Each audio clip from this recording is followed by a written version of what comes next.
Well, a very good afternoon, ladies and gentlemen. Welcome to another Flight Deck to Sim live stream. Today is the 16th of December 2021. We're back in X-Plane 11 at 3 minutes past 3, I should say, in the Felis 747-200. We're in Asia, everyone. We're in Tokyo Narita International Airport. We're going to be flying for about 2 hours westbound to South Korea for the first ever time, to Seoul-Incheon, I think, airport. Bit of a headwind the whole way, but still going to take us 2 hours. Been a while since we've flown this aircraft as well. It's a really popular aircraft on the channel. Always going old school. All INS navigation, radio conventional navigation today as well. Hopefully we won't get lost. We're live weather. We're 12 hours behind live time because I don't think it's a good time if anyone is in South Korea or Japan to watch this live, because it must be something like 5, 6 o'clock in the morning. But we are 12 hours behind live time. So right now it's sort of what it would be 12 hours ago exactly. So yeah, that's it really. Don't think we get the ATC. This is $0 payware scenery, completely free to download, as is the one in South Korea as well. Incheon, really high quality scenery. We've got Ortho 4XP for the entire sector as well, some beautiful scenery over Japan and then over to South Korea. Who we got here in the channel today there? Domino Cedar, we're finally in your home country. Yes, we are. Yes, my airline is based here. Peter Richardson, afternoon everyone, hope you're doing well. Bjorn, did you miss your old computer yet? It's had this charming sluggish FPS. Yes, thankfully nothing charming about the FPS of this sim. It's just rock solid. Not really missing it in that regard. So, but I've done 2 test sectors, no problems. I was just doing the last second test sector, doing some replays. The sim did crash. I haven't had any problems. I haven't really made any change these settings, so fingers crossed today. Hello Boeing 737, Captain Vanguard, Joe Drage is here as well. Sar N, My Croppish, hope you're doing well as well. Lizard Doggo Taylor 314T5, Cacper 9, hello to you. Afurdus V1, he says hello to you. The best for now, hope you're doing well. Thank you very much to all of you for popping in. I see a fellow alpaca here. And here is this awesome retro Alpaca Airways livery. This is from Jordan, one of the members from New Zealand who made this. Looks so cool on 747-200. Sort of straight from the sort of 70s when this aircraft was flying around. It's the mainstream long-haul carrier for many airlines. We've got 2 jet bridges attached. We're taking a full load of passengers as well. 388 passengers maximum capacity on the 747-200. Bit of cargo as well, so we're going to be nice and heavy, cruising at 34,000 feet. Andrea, I'm sorry for the last livery painter, but this livery fits so much better, the 747-200. Yeah, we had that cool kind of alpaca livery from Jintaris, one of the members as well. Yeah, it was a busy livery, and it was really cool to fly as well, but this is a more, you know, classic livery of a design that was very typical of the aircraft as well, so it looks really, really cool.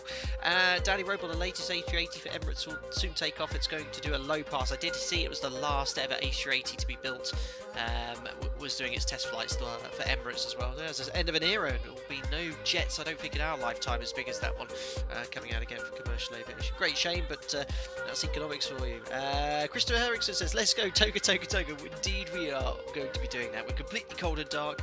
I've not done anything apart from spawn on stand and configure a little bit the EFB as well. But anyway, as ever, let's go into the air bridge, through the door, up the spiral staircase. Oh yeah, it's just some stuff you can't teach. Into the oh yeah, it's the cockpit. Smooth as ever. What a transition that was. Awesome. So I've actually got Navigraph open up here in the background, so just so I can sort of show you where we are and where we're routing today. Geographically unfamiliar with a lot of the places around here, even though it's Japan. So we're going to take off from Tokyo, going to head directly westbound across the sea. I don't know what the sea's called. Actually, if I go to World Map, it might tell me.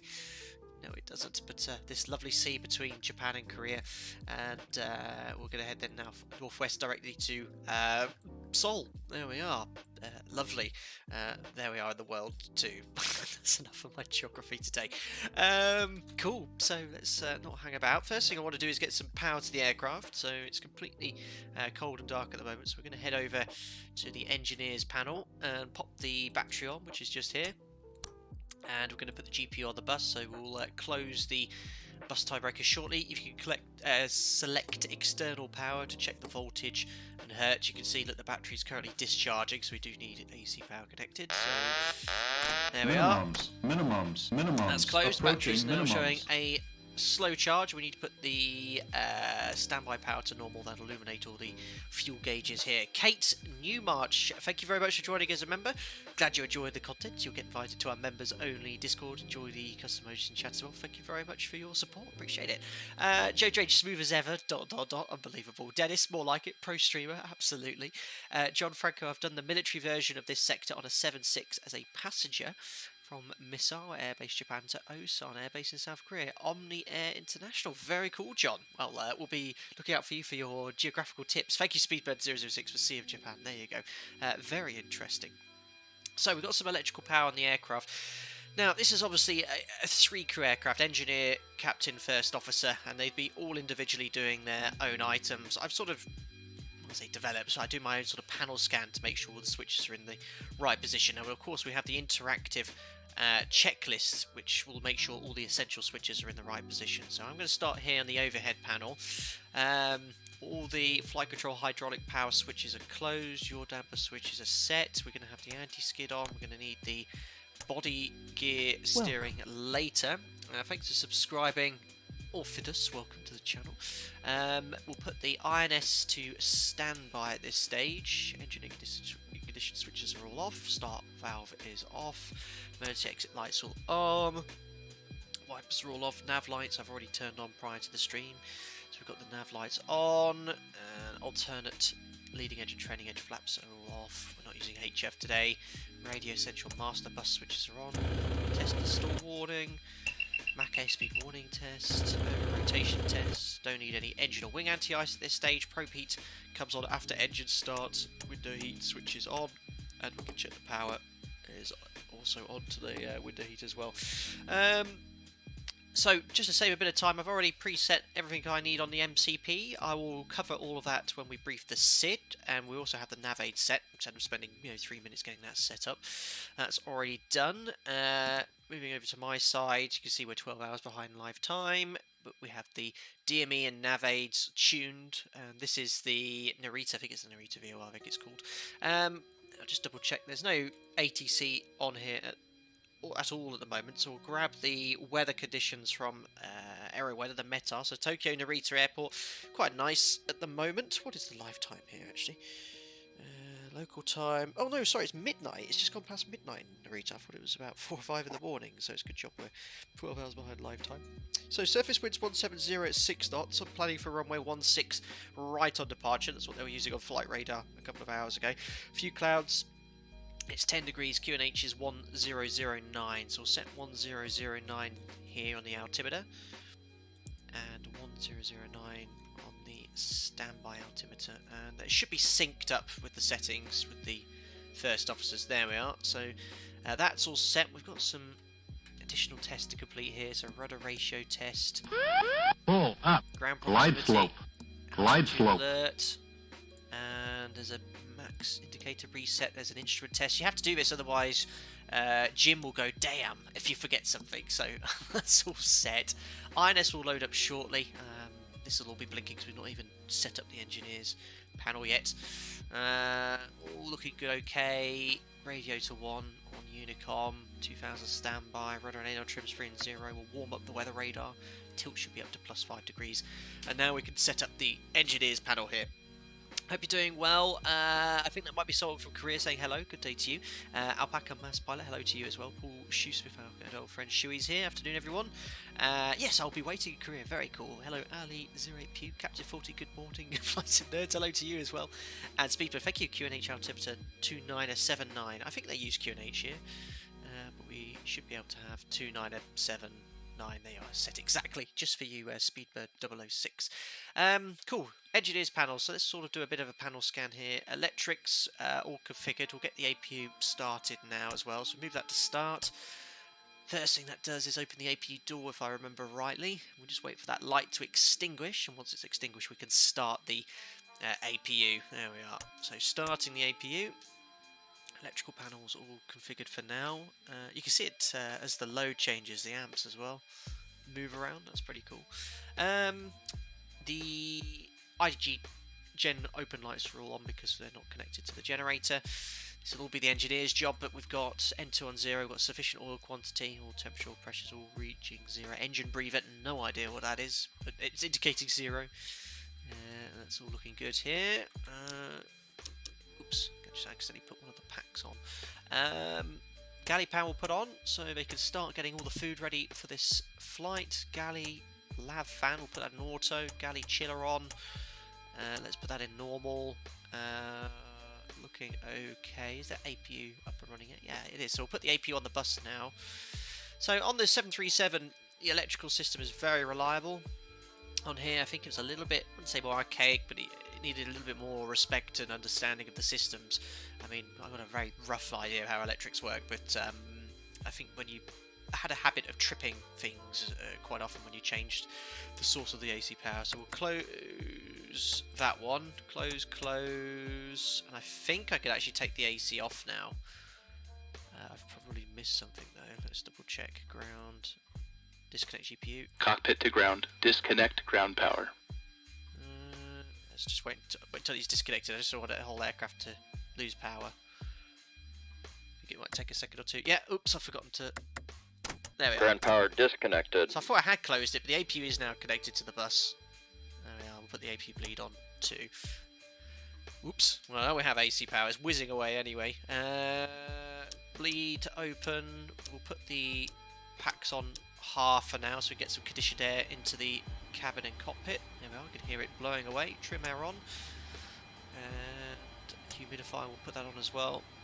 Gasper would come on too, but you get like a hissing sound, sounds like a leak, so I'll leave it off. Recirc fans can come on and lower the workload for the packs. There we are. We're cruising at 34,000 feet. I think we set that to 35, 1,000 feet above. Barrow set, we'll leave that at 1013. Make sure that's in auto. There we are. Over to the squibs. Left and right bottles. Each engine okay. You can then select the different loops if there's a failure, but you can test both loops, the fire test and the fault test.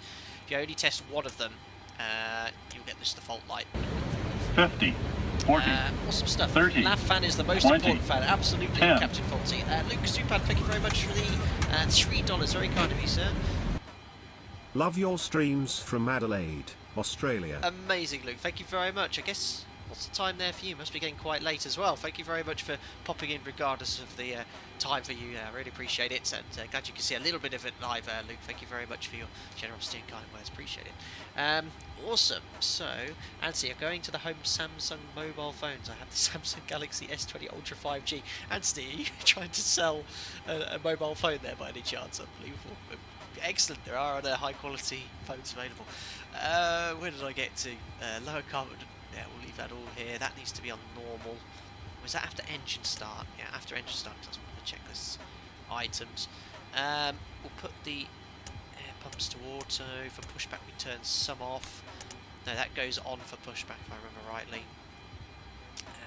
You know, I don't fly these aircraft frequently enough to remember every individual step. I of course do practice flights, but I think we're pretty much all configured as we need to. That's all set. Obviously it will be cold and dark, so the brake temperatures are all cold. There we are. Check the... I love this little door here. Fuel jettison. Might have to do that one day, hopefully not. Otherwise, I think we're all good. Fuel pumps, I forgot to turn on. That's it. No fuel in the centre tank today, so just those boost pumps on. I think we're pretty much okay. So, loading wise, I've selected 100% load, so full passengers, look, so that is 388, so that's done. Cargo preset, I went for 25%, so I think it distributes it to keep your CG within limits. Flight plan is here, so what I've done, the fuel calculator, destination distance is 1,000. If you actually have a look, it's 742, but because we've got quite a strong headwind for the entire sector, the air distance, how many miles would have been travelling over the ground, including the headwind, is 973. So I put 1,000 there at flight level 340. Because I've used air distance, I've used no wind. Alternate is called Busan, 250 miles away. So here it is, Romeo Kilo Papa Kilo, and you can see here distance 250, so 250, 5% contingency, 15 minutes of taxi, and that's suggesting we take 42.4 tonnes of fuel, just comparing to SimBrief, pretty close though, 40 tonnes. bear in mind this aircraft burns 12 tons of fuel an hour, so 2 tons. It's only 5 minutes flight time difference here. Going to take a little bit extra. Weather's okay in Seoul, but just in case I make errors or mistake, I want an extra 30 minutes. Based on taking 12 tons an hour conservatively, we'll whack on 6 tons on top of this, which will give us an extra 30 minutes on top of flight plan fuel. So 6 plus 42,338, so it's going to be 48,338. Let's just increase this. 48. There we go, that'll do. 48,343, that's an extra 30 minutes. So we need to put this in the aircraft. We will go to load, no, refuel first, so use load sheet data. Instant refuel, so there's my 48,343.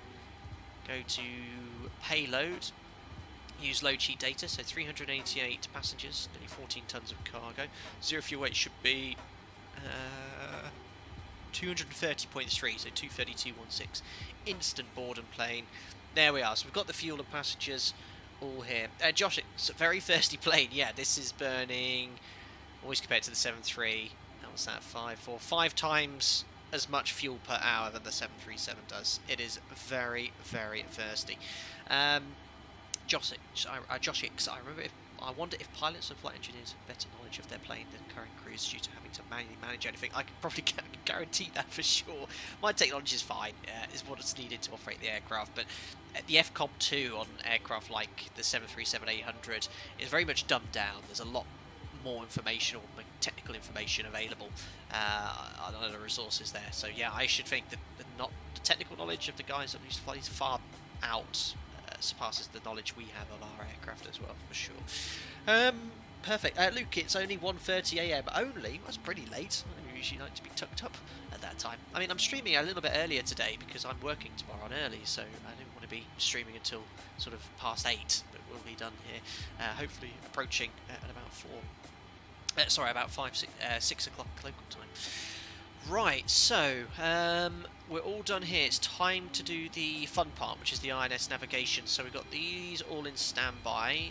We need to rotate all 3 INSs now to the position option. So position 1, position on INS 2, position on INS number 3. So just to show you where we're on stand 26 here in Tokyo Narita. So there we are, stand 26. Where is that in relation to the entire airport? There we are. Expected 16 right for departure, so not too long a taxi. And what you need to do is find the coordinates for that stand. So here is stand 26, north 35, 45.8, east 140, 23.0. Now, to save a little bit of time, Felis comes with, just, it only can do this for position. I still have to put all the waypoints in. If you go here to INS and put insert present position, click that, it'll just put it in all 3 INSs for you. Otherwise, you just have to type them all individually. It just saves myself 30 seconds. So that's all done. We've got the position inputted into all 3 INSs. We can now move these to a line. And to make sure that we program every INS independently, we need to select the remote function. So we need to select waypoints. I don't know if you need to do it on every INS, but I've been doing it on the test sectors. Doesn't even get hurts to do it. So waypoint, waypoint, waypoint. We then select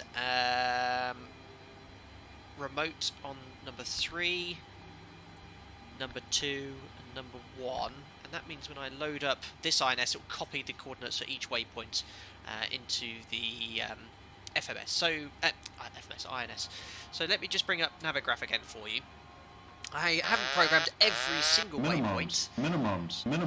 Cheers, Dave. I'll read that in a second. I haven't programmed every single waypoint. It's literally, that's the, I think the first one is here, or there, then there. Then basically, every time there's a track change, I've got a new waypoint. There's 9 in total, taking us all the way to Seoul. So we'll get those all programmed now. Let me bring up the flight plan. So charts, flight plan, and our first waypoint we're going to actually program is NPAR, which is after our SID. So this is our first one there. Thank you very much, Dave, for the 18 months as a member. Just got home from work just in time. Make sure to bring Kang Se Byok safely to her home in Seoul, who is Kang say Byok, Dave, how you gonna have absolutely no idea who that is. We'll presume she's on board just for you. Thank you very much, Dave, for your continued support.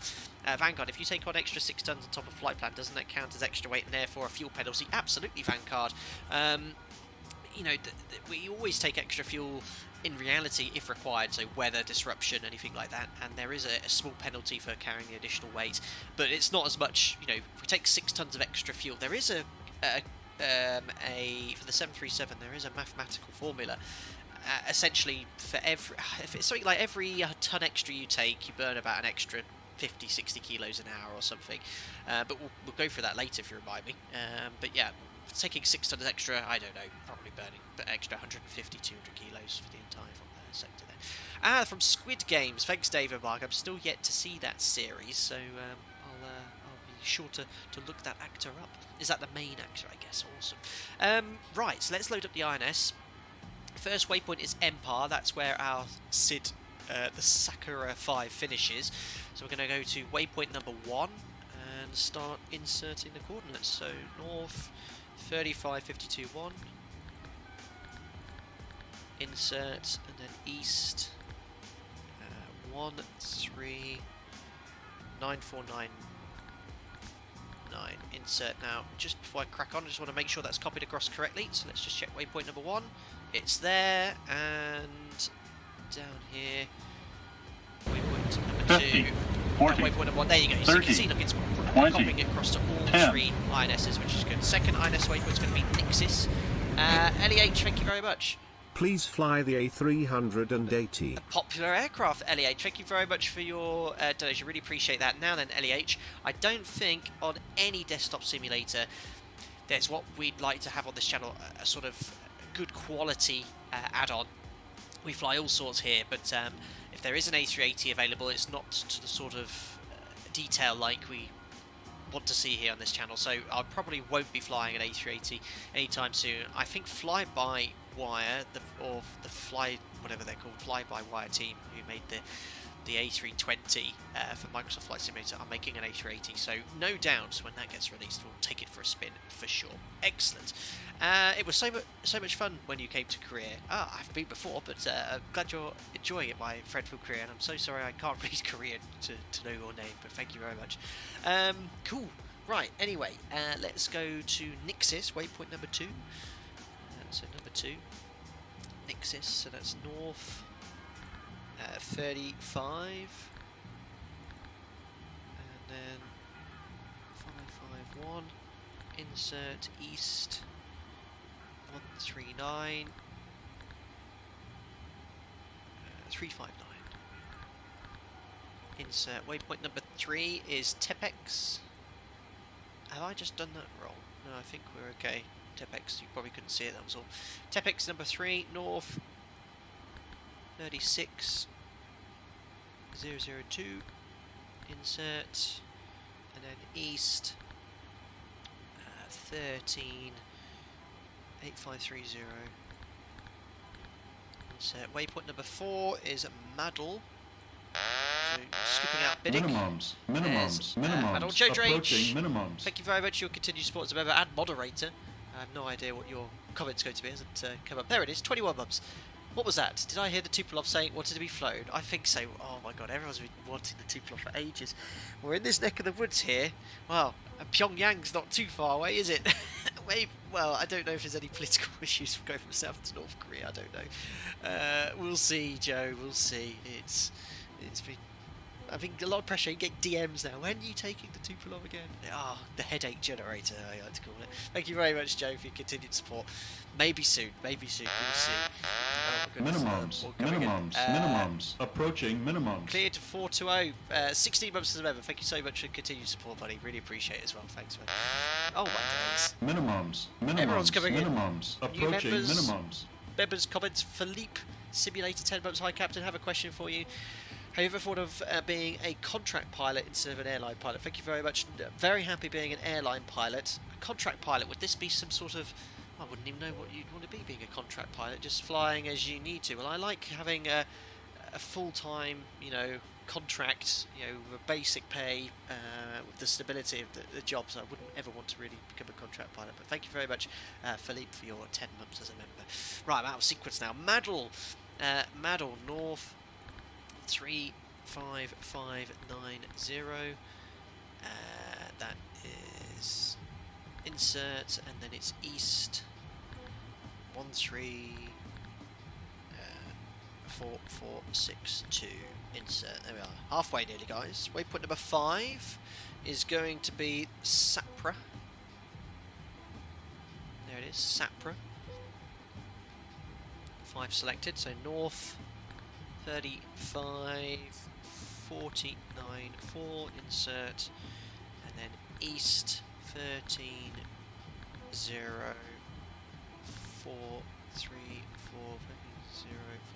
insert. Waypoint number 6 is Pohang VOR, that's entering Korean airspace at that point. As long as you can avoid the SAMs on your way to Pyongyang. Unbelievable. Is it in X-Plane 11? I think people have done it in the past, haven't they? Streamed into it? No idea. Number 6, north 35586. Insert east 12928, 12928, 5. Insert waypoint number 7 is Goodco. Goodco, so that's north 37 012.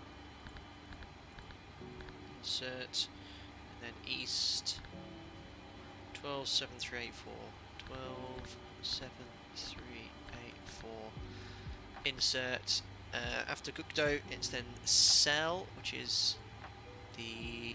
But unfortunately, we can't fly and arrive. I'll explain later the routing we're taking into South Korea today, because it all aren't based, unfortunately. Waypoint number 8 is the Anyang VOR, so that is north 3724 8. Insert east 126557. And lastly, waypoint number 9 is the airport itself, just in case I get hopelessly lost. There's no radar, at least I can get INS to route me directly over the airport, so I'll put that as a backup. North, we'll be on conventional VR navigation by then, hopefully. 37278. Insert, and then east 126264. 126264. Insert. Round of applause, we've finally done it. Takes a long time to get the INS all loaded. So once the INS is loaded, make sure I do this in the right sequence. We need to turn remote off on all the INSs.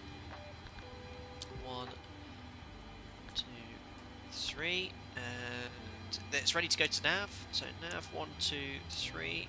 Let's check the alignment. So STS, yeah, perfect, 05, we're fully aligned. So, distance time, 27 miles to our first INS waypoint, which makes sense. I'll just leave this to waypoint and waypoint on the other ones as well. There we are, INS is all loaded. Super Trini Gamer, hello, surprised to see you flying the 747-200. Well, I think this is the 4th or 5th time we've taken it out. Love this aircraft there. Super Trini, there's a window plug mod for the 742, by the way, and you can make it look like a 747-100. Really? That's pretty epic. I'll only do that on the instructions of Felis, though. I don't know if he's happy. I'm guessing he's happy with that, but very good. Excellent. So INS is done. Performance, that's what I need to do. So let's go here to performance calculator. So it's really cool. You can import the data from your load sheet. So takeoff weight is 277.8 tons, 26.3% mag. I'm going to use flap 10 for departure. You can put information regarding the runway length. It's over 4,000 meters. I'll just leave it at 3,000. Elevation here is about 150 feet, so I'll put 200. Runway heading is 16. I don't know about the slope or if that's modelled here. It's quite cool. Use data from sim, so 10 degrees QNH, wind, and then here's all our speeds. Just set speeds. It's just based off full toga thrust or takeoff dry. So set the bugs. V2 is 156, which it automatically sets on the MCP for you. Stab trim 4.2 units for departure. 4.2, and we just need to put the nose down, green band, and initial pitch will be 14 degrees, so what I have to do is temporarily turn on the flight directors, because it'll moan at you, the checklist, if you leave them on for taxi out.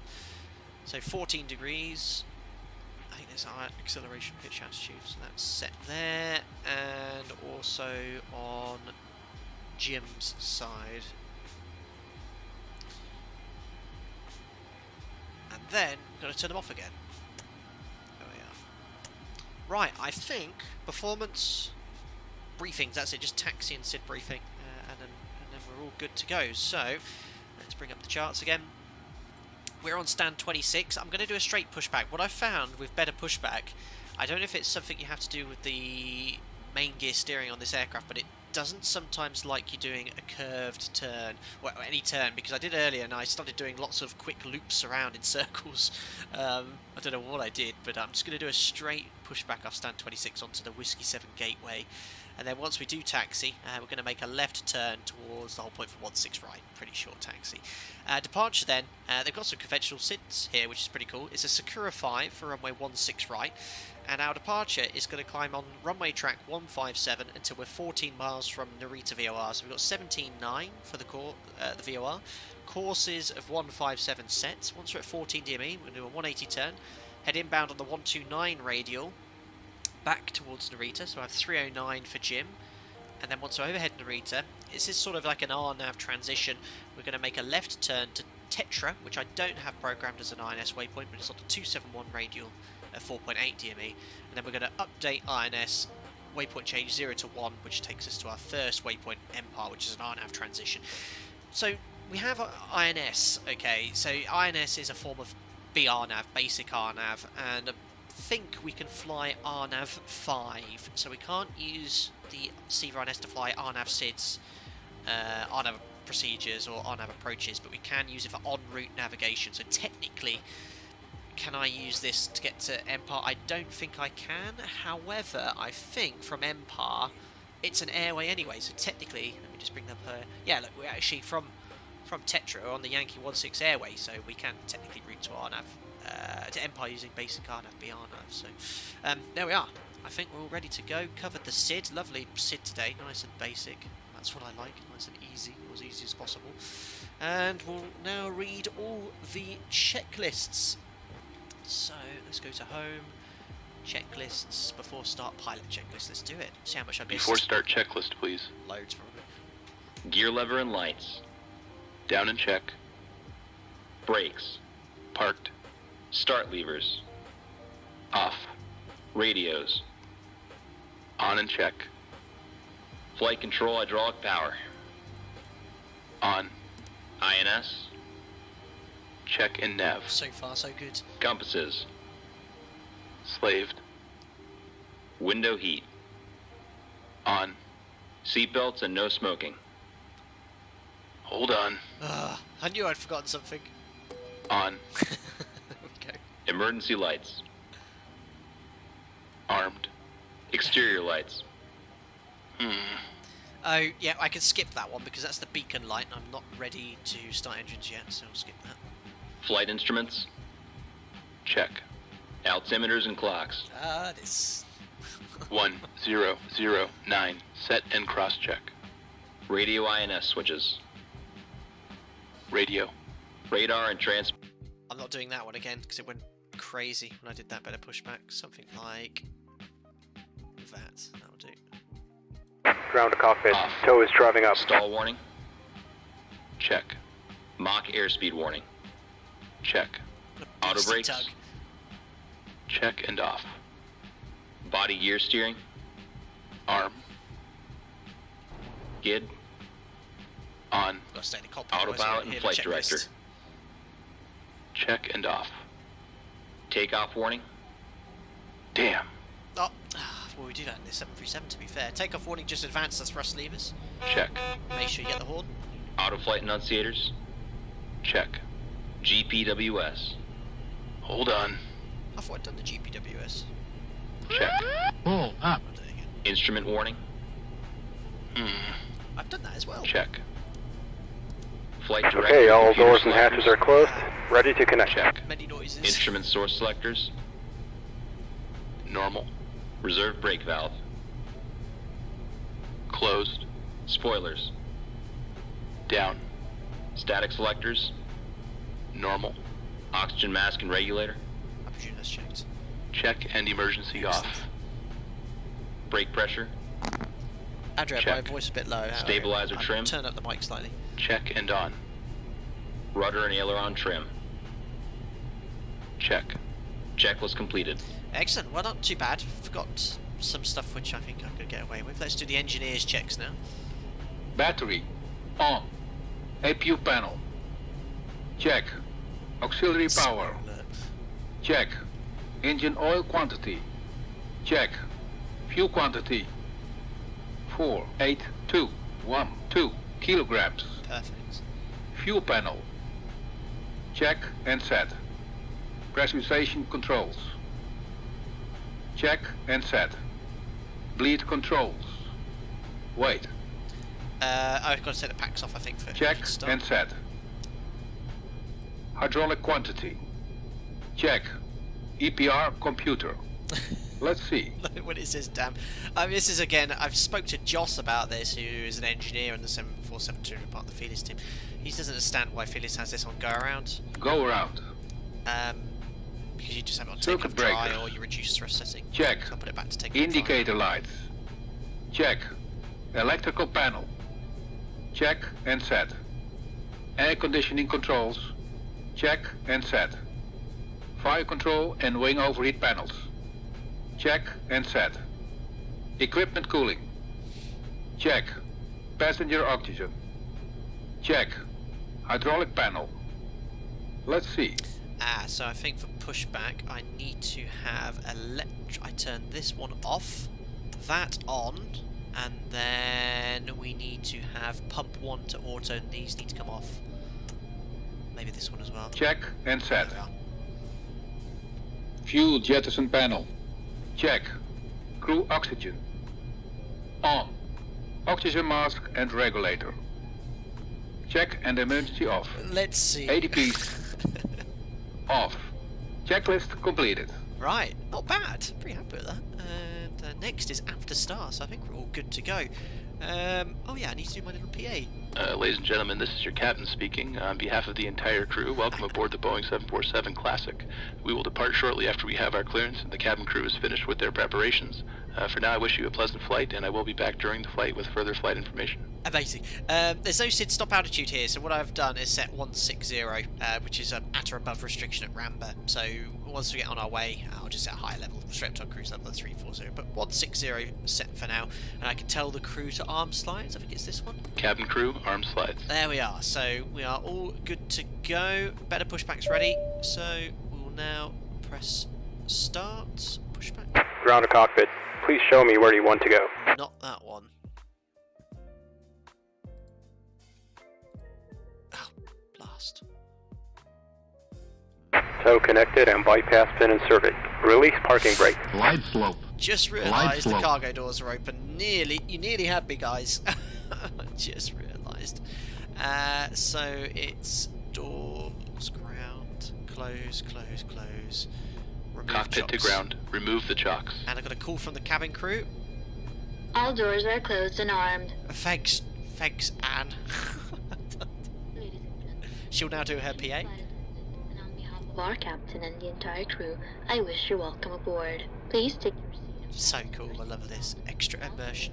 Right, doors are now closed. Just check here. I think the door panel's over there.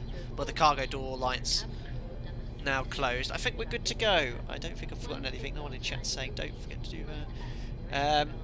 Have you ever thought about flying the M-Spark 747? Said Swag Ice Bear. I have heard of it, but I haven't got any plans to stream that at the moment. 2 tons ready for Alpaca Airways kimchi meal. Lovely. Excellent. Right, I think we're good to go. So put the beacon light on. If you are seated next to an emergency exit, Release the parking brake shortly. Transponder. There's an out off, but I'll put it in. if you do not wish to perform Oh, functions let's leave it correct on. in the event of an Transponder. There we are. emergency, please ask. Removing the twin air bridges. So cool. It's Cafe Pacific, Alpaca pushing there, so we're just going to do a straight pushback. Don't want to get any problems. Releasing the parking brake. Starting pushback. And you may start engines.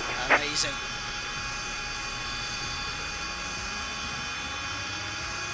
Right, so start valve, Ready to start the engines. and trying to remember the sequence now. Ready It's- for engine start. Doesn't make it really matters, but 4, 1, 2, 3 I made a note of. So, ground start this. Turn your speakers down, by the way, guys. We're going outside in a second. Starting engine 4. Start valve open. So, starting engine number 4 first, we want to make sure is that we have N2 rotation. There's N2. Then we'll put an oil pressure indication before we insert fuel. There's oil pressure, and we have N1 rotation as well. 20% and 2. Fuel on. Have a listen to this.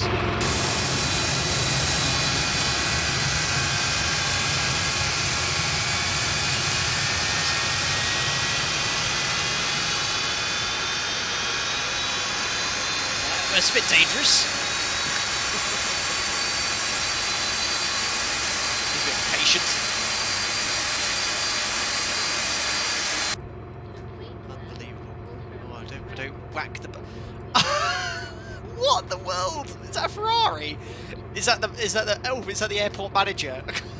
Just zipping around in his Ferrari. What in the world? I don't think I've ever seen a Ferrari. Oh, the supercars available.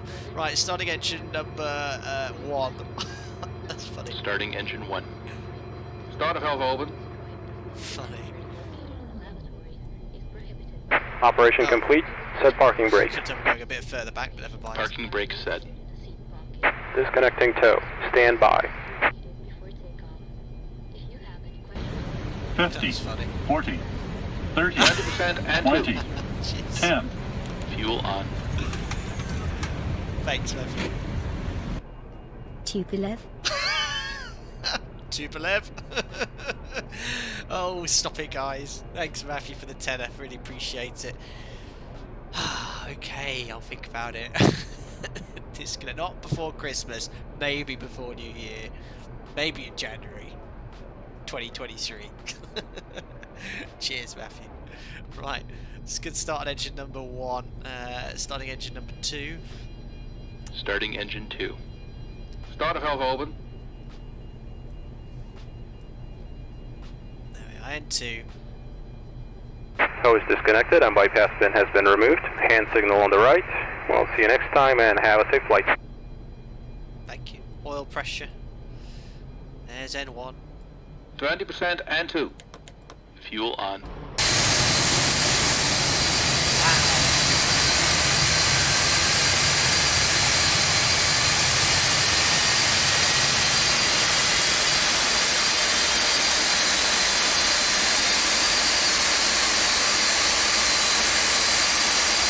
Engine stabilized. And lastly, starting engine number 3. Starting engine 3. Start valve open. What are we guzzling here on the ground? 850 kilos per hour per engine. It's just outrageous.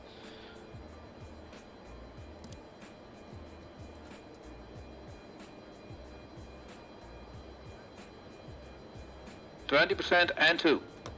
Fuel on.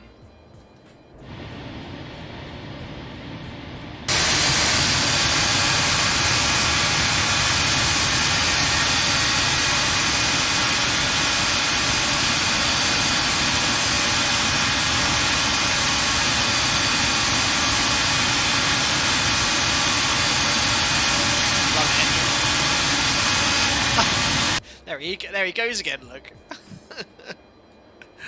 He's just touring the airport. Unbelievable.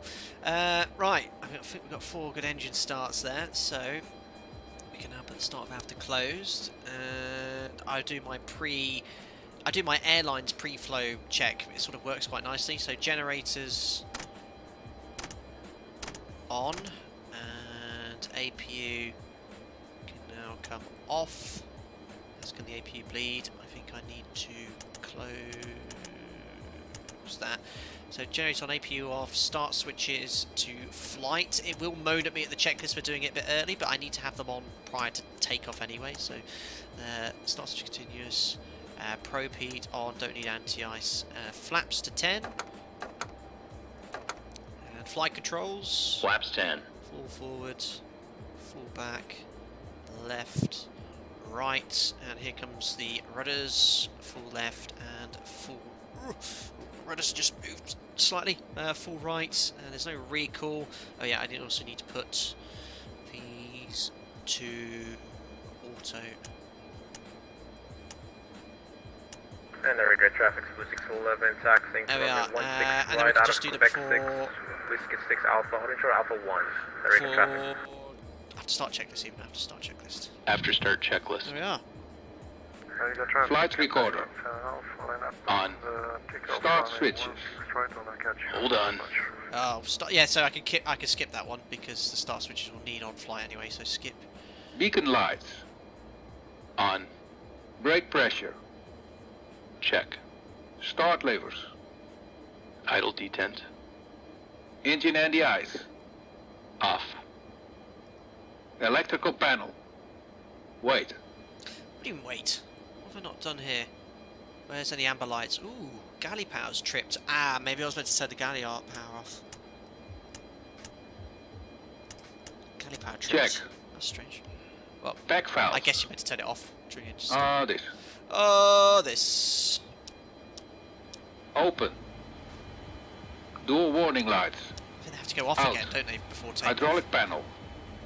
Check. Flight recorder. On. Sorry, After Lufthansa, start checklist nearly completed. done. Right, and then we'll just taxi down. So, start traffic where we go. Narita traffic, Alpaca 74 Charlie November, taxiing holding point 16 right via Whiskey and Alpha. Right, so parking brake. Parking brake released. Released. Turn off. We'll put the inboard lights on as well. Do a config check. There we are. No takeoff config warning. We're on our way. Full left on the tiller.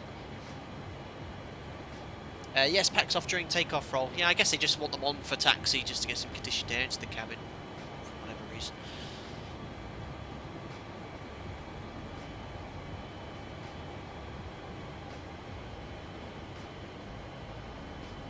There you go. Body gear steering. Yeah, it's on. I need it on armed, don't know, for taxiing. Oh, call from the cabin crew. What's that all about? Cabin ready. Excellent. So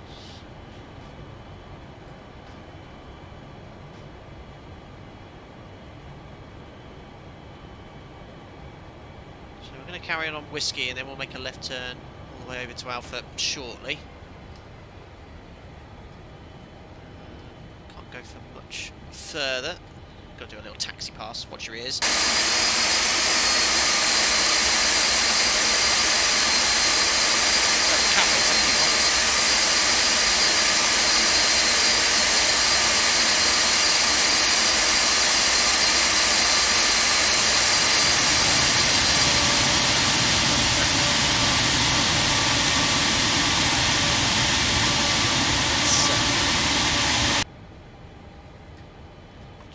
For this turn, what we'll do, we'll go behind this, whatever that is. It's stuttery at the moment. What's causing these stutters, I wonder? Probably Simlink. Yeah, let me just disable Simlink, guys, because sometimes Navigraph Simlink can cause stutters.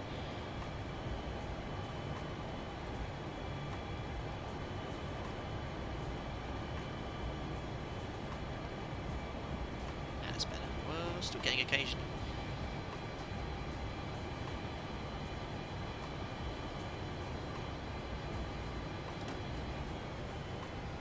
So massive, this aircraft. It's not causing that. I wonder what that is. I'll put it back on because I kind of need it today. Just in case I get lost. It's a beautiful aircraft though. Right, let's do the before... or taxi checkers. I think what we're meant to do is before taxi. Taxi checklist, please. Flaps. Flaps 10. Flaps 10. Takeoff data, EPR and airspeed bugs. Set and cross-check. Stabilizer trim. Set in green band. Probe heat. On. Flight controls. Check. Yaw dampers. Check. Seat belts and shoulder harness. Check. APU. Off. Fuel heat. Off. Totalizer and gross weight. Set. Flight Yeah, engineer what's the and FPS at the pilot moment? panels. About 60 FPS. You can Check. see it's stuttering Aft slightly. cargo heat. Wait. Aft cargo heat. Normal. There we go. Remember where that was. Seatbelt and shoulder harness. Check. Taxi checklist completed. Okay, that's good. And next is before takeoff, which I can do now. I need to do... Cabin crew, take your seats. There we are. Number 3. Cabin crew, take your seats.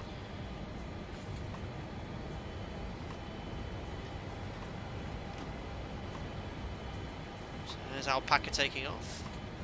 Very nice. Yeah, it's got a little bit of stuttery. It's not PC really. I don't know what's going on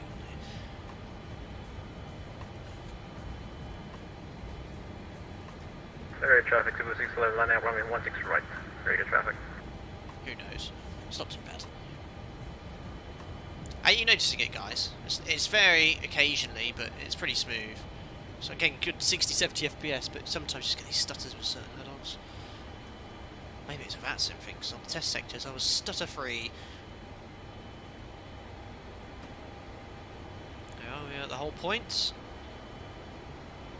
I'd like to see, did you say it's freeway? Yes, Haggard. It's in the video description below. $0 payware. Also the same scenery in Seoul where we're flying to as well, where it looks even better. So high up off the ground, it's crazy. Overshot the line slightly though. Just bring it to a stop there for a second. Parking brake sets. I'm just going to do sort of like the lineup flow now. So lights on. Traffic, 2611, running down runway 16 right, and summer 5 departure. On.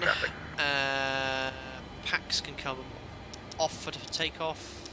I think we're okay. Fuel heat on after takeoff. Let's just do this checklist. Before takeoff checklist. Make sure no one's on final. Icing considerations. Check. Cabin alert. Check. Parking brake set. No, released. Transponder. Hold on. Parking brake released. I get TAR right. Check. So imagine we got a lineup clearance. Ignition. Flight start. Body gear So steering. there's that flight start. Hold on. Because I put that on after the engine start, but we need it on for takeoff. I'll remember to disarm it once we've lined up. We obviously need it to turn, so we'll skip that. Pack valves. Closed. Pressurization mode selector. Auto. Fuel boost pumps. On. Cross feed valves. Check. Before takeoff checklist completed. And that's it. So I just need to disarm the body gear steering once we're in the right direction. So just turn onto the runway. Takeoff, remember, climbing straight ahead, 14 DME, left turn back over the airfield on the beacon. I'll bring the SID chart up a few times on takeoff. Otherwise, I think we're ready to go. There we are, lined up nicely. Just got to turn the flight directors on as well. Flight directors on, flight directors on, body gear steering's disarmed. Guys, togas in chat. I think we've got everything ready. Just turn the music up. Make sure you turn the volume up for the fly past I'm going to do once we get airborne. So takeoff roll, we need to have EPR selected. We're going to wait for the engine stabilised, turn on the auto throttle, set takeoff thrust, rotate, climb initially around 20 degrees to maintain V2 plus 20. Engage the autopilot, accelerate, and I'll use a combination of modes to get it done. Otherwise, I think we're all ready. Toes in chat, let's go. Alpaca 74 Charlie November taking off on 6 right on the Synchro 5 departure. Stabilised? She says it. Stabilized. There we are, engine stabilised. Set takeoff thrust. Oh yes. Thrust set. There we are, takeoff thrust sets. Indications looking all normal. Light forward pressure in the control column. That's checked. Releasing forward pressure.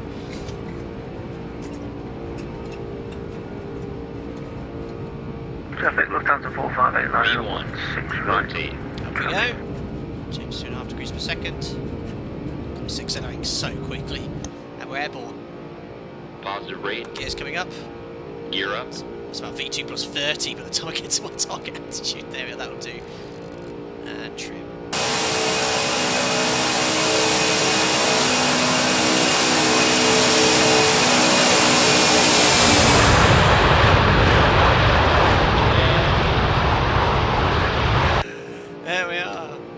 I'm gonna get back onto the flight directives, select commands, and vertical speed. Just gonna set an altitude of about 1,800 feet per minute. Well, that was a bit aggressive.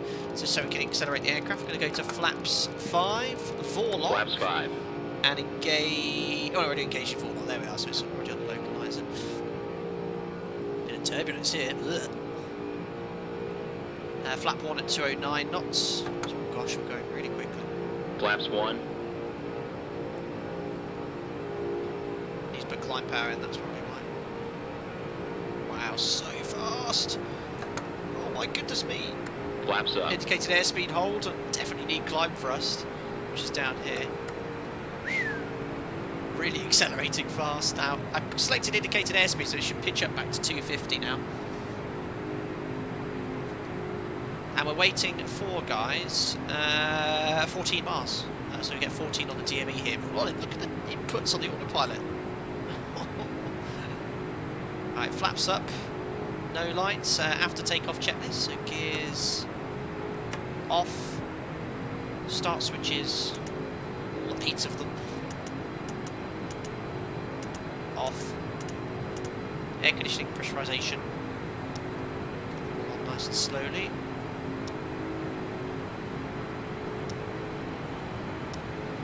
Our cabin's pressurising, diff pressure's increasing, all packs are on now.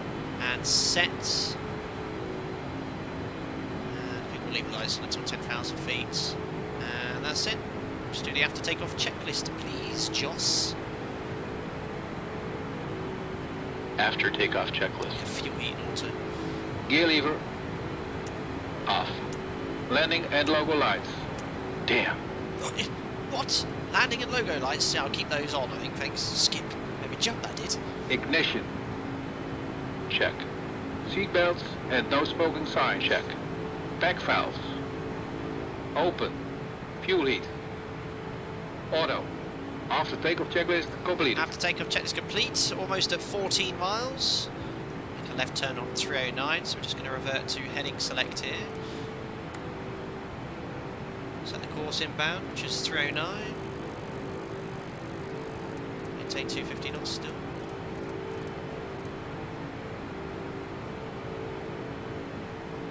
There's 14 miles coming up, so we'll start that left turn. And we're going to go straight up to our cruise level now, so 340. On that transition altitude, where is it here in Japan? It's 14,000 feet, so we'll just wait until it sets down a little bit later. And there we are, around we go. And we go back overhead to the airport of Narita.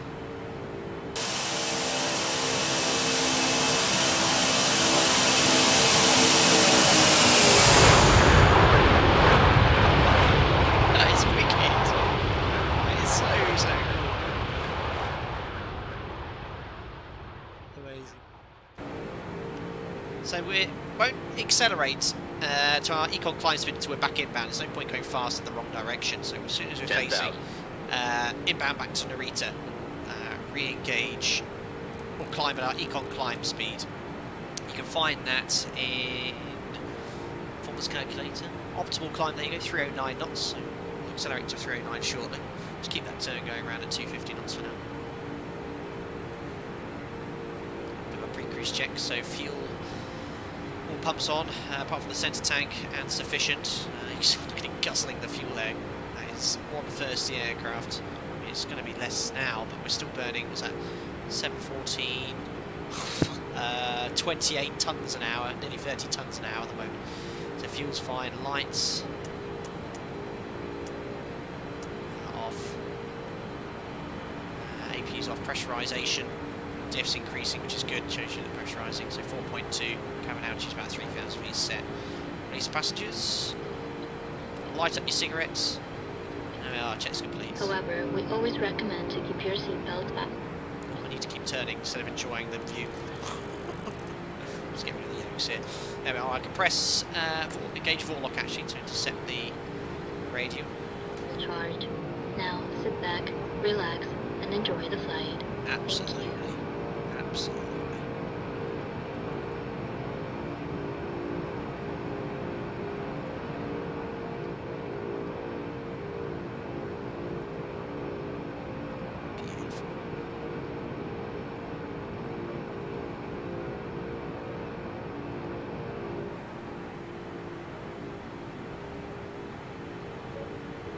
So sort of facing the right direction now. We can accelerate the aircraft. So to do this, I go to vertical speed. Just lower it to about 1,000 feet per minute. Leave the climb for a set. Let the aircraft accelerate to our target speed of 310 knots, and then we'll just go back to indicated airspeed hold.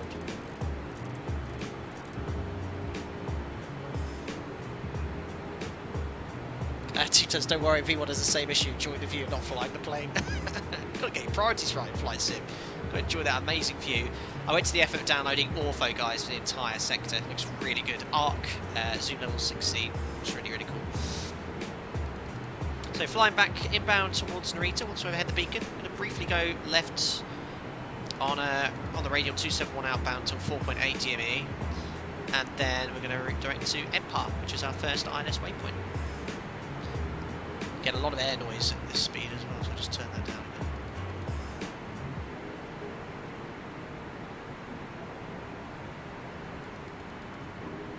Almost at 310 knots.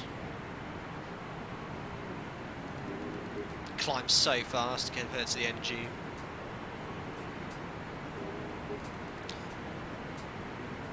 There we are, 310 knots, so indicated airspeed. We'll maintain 310 knots until we're doing Mach decimal 85, and then we'll climb at Mach number. And we can now set standard. 2,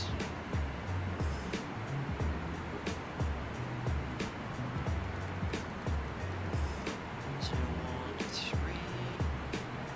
Jim's is done, set the standby altimeter as well. So far, so good, guys. So 6.5 DME. About 6,000 feet to 1 nautical mile, and we're at almost 18,000 feet, so 3 miles is actually overhead the beacon. So I'm just going to go back to heading select for a second. Set 50, the next course. 40, 30, 271. 20, 10. Thanks for the ice fire. Glad to see you're finally flying in your hometown.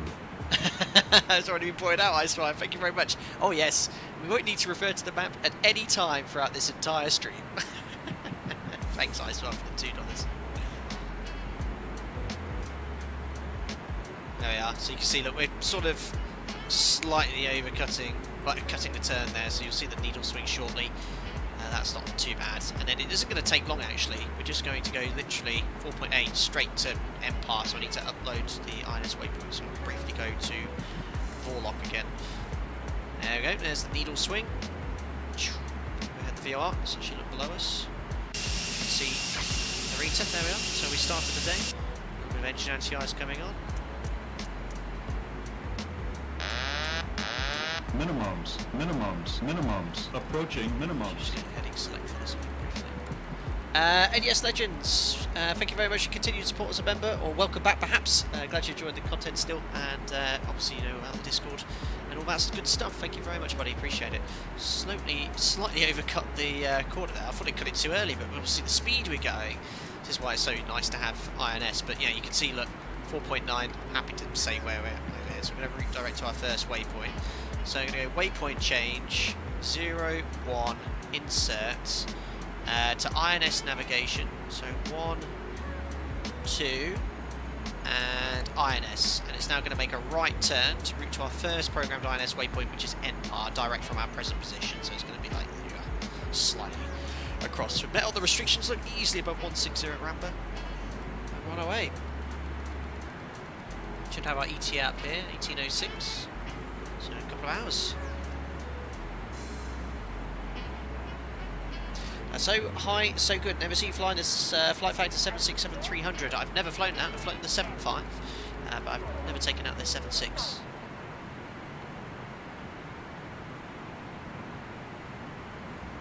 Oh, I forgot to turn the weather display on.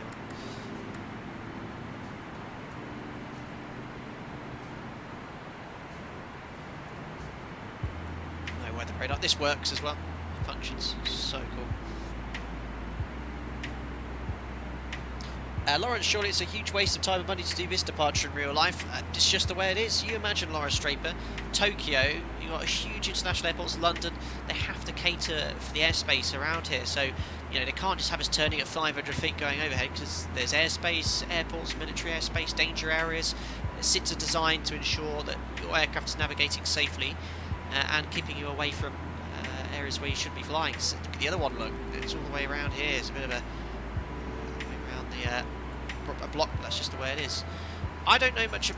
I know loads about Tokyo because I lived there. But look at the size of this city. This is all Tokyo. This is all the Tokyo metropolis. It's absolutely huge. Okay, so sorry about this. That's better. That is all Tokyo, all where my mouse cursor is. Absolutely huge, this city. Where's Mount Fuji actually in relation to all this? I don't know. I think it's a little bit more in this direction. But yeah, absolutely huge.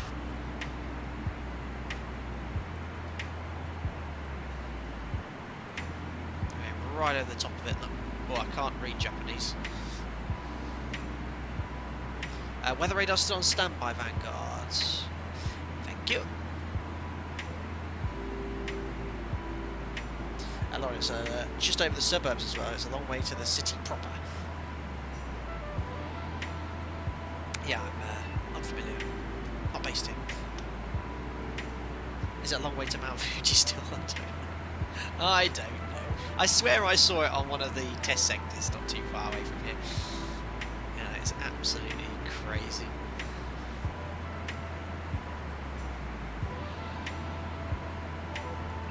That stuttering's gone. I think that might have been something to do with the scenery, perhaps. It's very smooth now. Anyway, let's bring up Navigraph so you can sort of see where we're going. There we are. First waypoint Empire, meant to Nixis. And these are all conventional airways we're flying. Yankee 16. Like just north of Tokyo. North of Japan. Towards Sapra. CFI boundary between Korea and Japan. Towards Pohang. And then all the way, and then our airway terminates at Anyang. We're going to be about 10,000 feet at this point, and hopefully we'll get ATC. I don't think we will because of the time of day here, but basically I'm going to have to self-position onto the ILS. There is no, it's definitely runway 33 in use today, 34, the northwesterly runways. There is one RNAV conventional arrival, which takes you around here to runway 15, and that's it. Otherwise, you can't fly any of the stars, so I'm just flying the airway all the way to Anyang, but we'll look at that later. I've sort of tried to make it as realistic as possible in an aircraft like this. Anyway, see as we maintain 310 knots on a climb, our Mach numbers increasing with a fixed indicated airspeed, as you climb this is the case. And once we're at decimal 85, we'll switch over to Mach hold. Tim, 748 subs, 1,000, oh, 700, no, not 748,000, a long way off that. But yes, I did see 74,800. Quite befitting for this day. I should have done it for 742, really. Yeah, had a nice few more subscribers recently, I think, from the Boeing Yoke video reviews. Into the channel, which is cool. 1990 myself. I did. All looking good so far. Flight level 340, yes.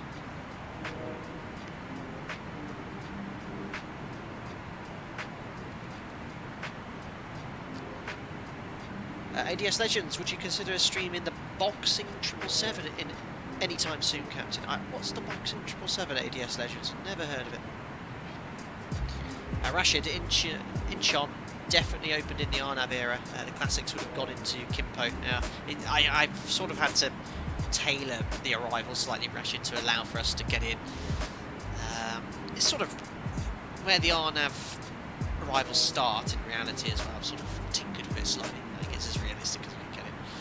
I think that's one of my alternates, Rashid, Kimpo. 2 tons improved, yeah, I did see a comment just now, I guess you meant that. The SSG 748 has improved recently. Okay, have a think about that.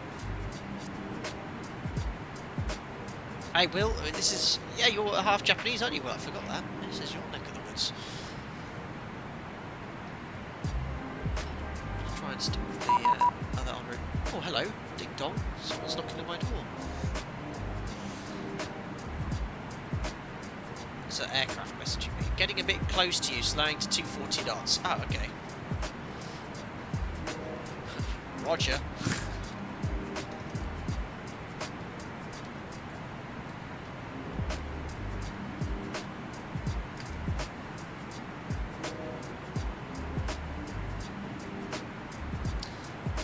There you are, decimal 85. So actually, instead of doing indicated airspeed hold, I'm actually going to go to vertical speed. Down Select to level up. Mac. And just leave the speed window open. There we are. So now it's controlling the indicated airspeed, which is Mac number. That's fine. Because we went to Mac, it would actually climb at a higher rate than I'd like. So I just want to do 1,000 feet per minute. So we level off here. The autothrottle's just taking a little bit of thrust off.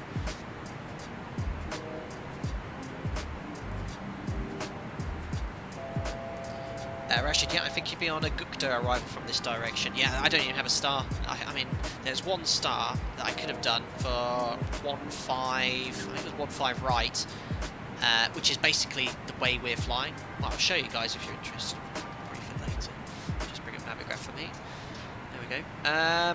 Yeah, so this is an arrival. This is the only non-RNAV arrival into Incheon, and I'm doing this. I'm basically flying. Let me overlay this.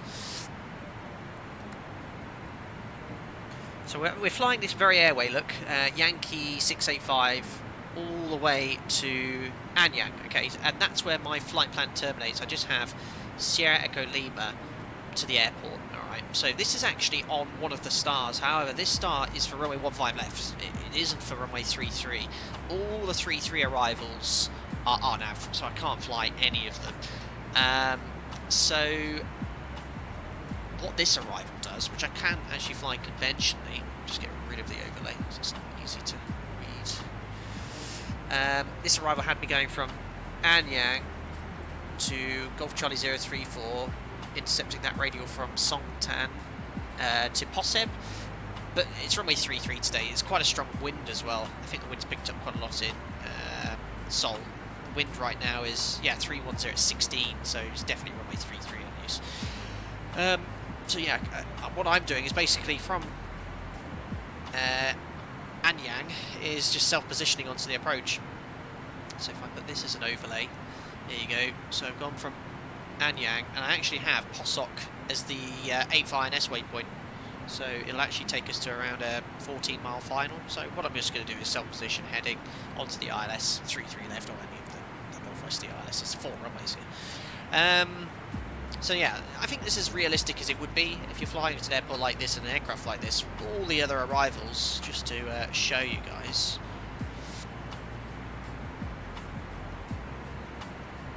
So really cool failure. There you are. So RNAV. That's the one I just showed you. Minimums. RNAV. Approaching minimums. RNAV. There's the Gupta arrival that's RNAV based, which you can't fly. RNAV, RNAV, RNAV, RNAV. So yeah, there's not much flexibility, unfortunately, with that. But yeah, well, it'll work out well. Self-position for the ILS, and I'll forget vectors better. Jerian Fix. I hope I said that correct. Thank you very much for your membership. Welcome on board. Glad you enjoy the content. You're invited to our members-only Discord. Hope you enjoy using the custom Asian chats. Stay safe, and thank you very much for your dedicated support. Appreciate it. Illicit Gamers, if I remember correctly, the departure charts are northbound runways 3234, because warnings about not straying too far north and defecting by accident. Yeah, I can imagine. Very close to the border, aren't you, in Seoul with North Korea? Yeah, I did see it geographically. Anyone from Japan? Oh, look at that. That's ARC, guys. I have to say, we were discussing it in Discord earlier, that the ARC source for Asia is really good.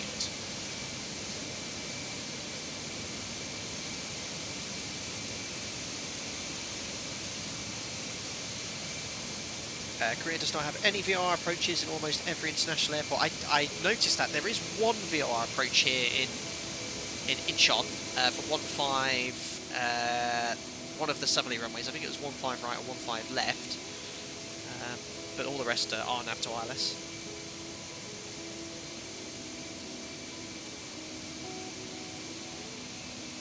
It's beautiful livery.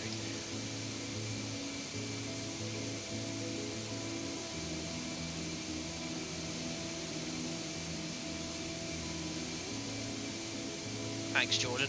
I'll be asleep in New Zealand at the moment. Mount Fuji there in the distance. Well,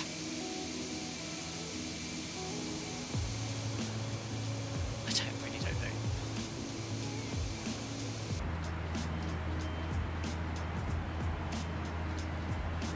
Ah, yeah, is that it there on the left? Ah, I think that could be it there. Oh, too cloudy. Well, I see it! There's Mount Fuji! Just there it is. Very cool. Thanks, Lauren. There is Mount Fuji. There we are. The alpaca is around the world. There's another very famous landmark.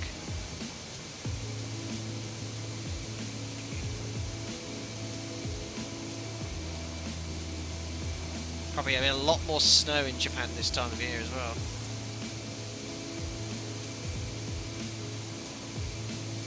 You should try the busiest air route in the world sometime. That is RKSS to RKPC.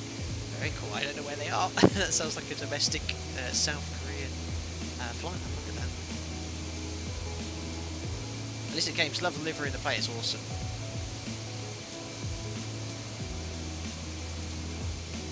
Be nice to see the JAL 747 there. Would have been maybe slightly more befitting.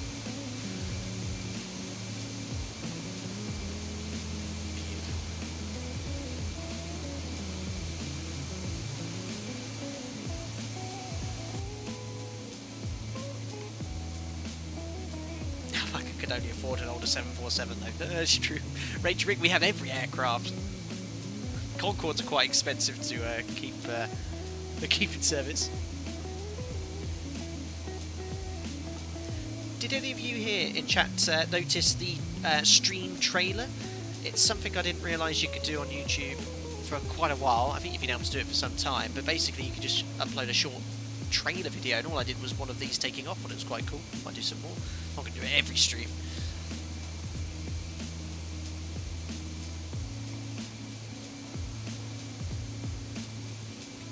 GeoSky still operating the 742. What else is operating the 742 routinely? Can't be many airlines left.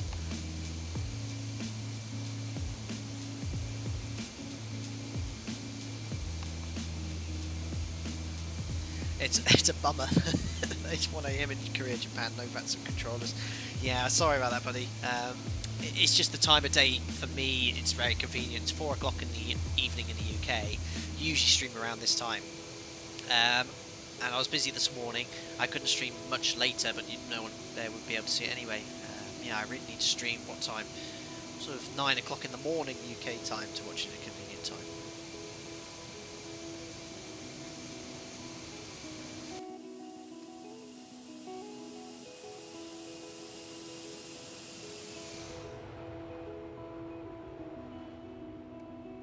Beautiful.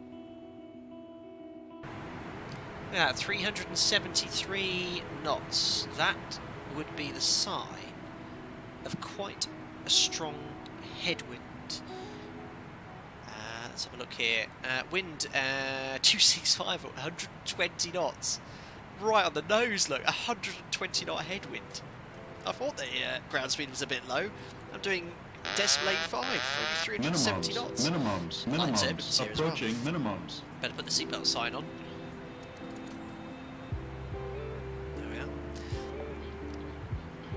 Turn on the fasten seatbelt sign. We are now crossing a zone of turbulence. Please return your seats and keep your seatbelts fastened. Hiya, friend. Thank you. Zebo, one question. Can the 737 engines be started directly from the GPU? You need a source of electrical power, Ifrin, so GPU is fine. Also, a source of bleed air or external air, so you need an air cart as well, Ifrin. GPU won't be enough to start it on its own. Ian Chilvers, thanks to 14 months member. Hi, Captain. If you could only have one quad, would it be the Tolis A340 or this? I think you know the answer to that. Oh, there's Mount Fuji in the background as well. I love the Tolis A340. It's an excellent aircraft, and if you're an Airbus aficionado, you could jump into that aircraft and fly in the 320 or 319, no problem. But look at this aeroplane, absolutely stunning. This is a queen of the skies we're talking about, and I love flying it. Really rewarding to flying conventionally like this as well. There's no aircraft really around it. You can do this anymore. Kevin Stevenson, gotta head off, have fun. Thanks a lot, buddy. But yeah, Tony Stage 4 is excellent. I did enjoy the couple of streams we've done on that aircraft. Speedbird 006, Saturday at 1200 to 1500 for that Sim Japan event from RJTT, which I think is that the main airport there, and RJCC, not sure those airports, I should know.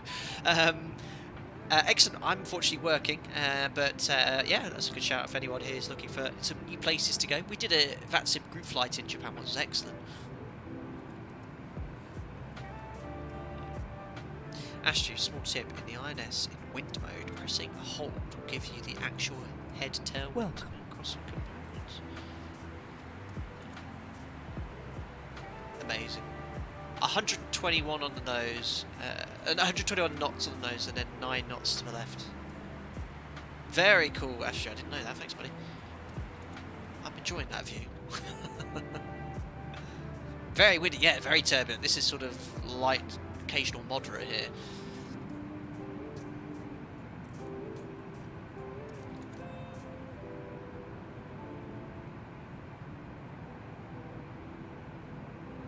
Rashid, headwinds over Japan always mental and heading west, evidently. Should have gone the other way. Making good progress though.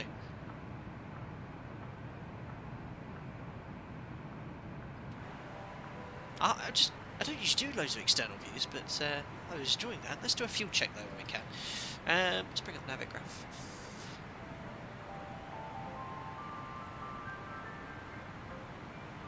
So approaching Bidik, we'll do a fuel check at Bidik, which is not an INS waypoint, it's an on.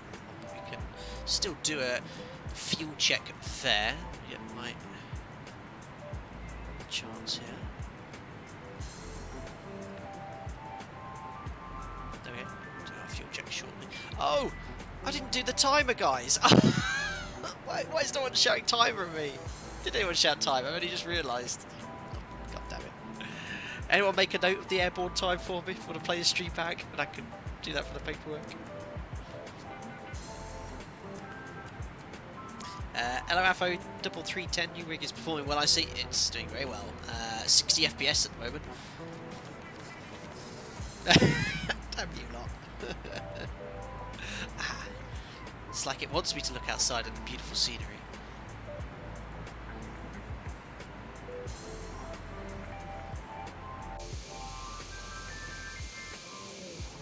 Ortho source is great. I mean, that's the first cloud I've seen on it. Not so sure about the turbulence, so yeah, I think I enjoy it with the sun on the side. Thanks, Ricardo. 1546 airborne. I'll call it 1545 just to make it easy. Not bad.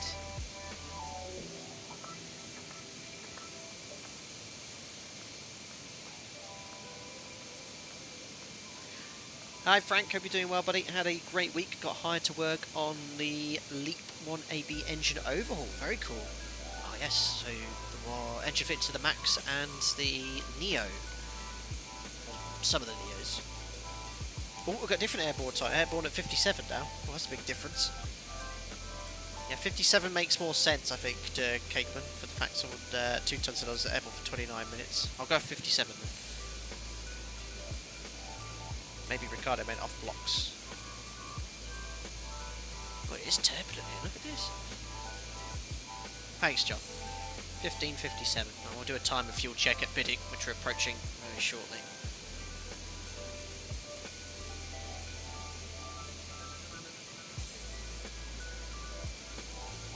Osaka approaches online. Maybe covering this scenario.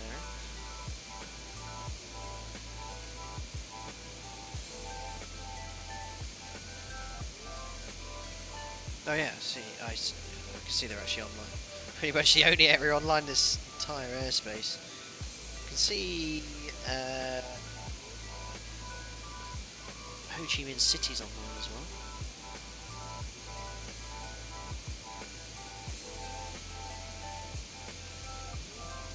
We are approaching Bidik. Our fuel check here.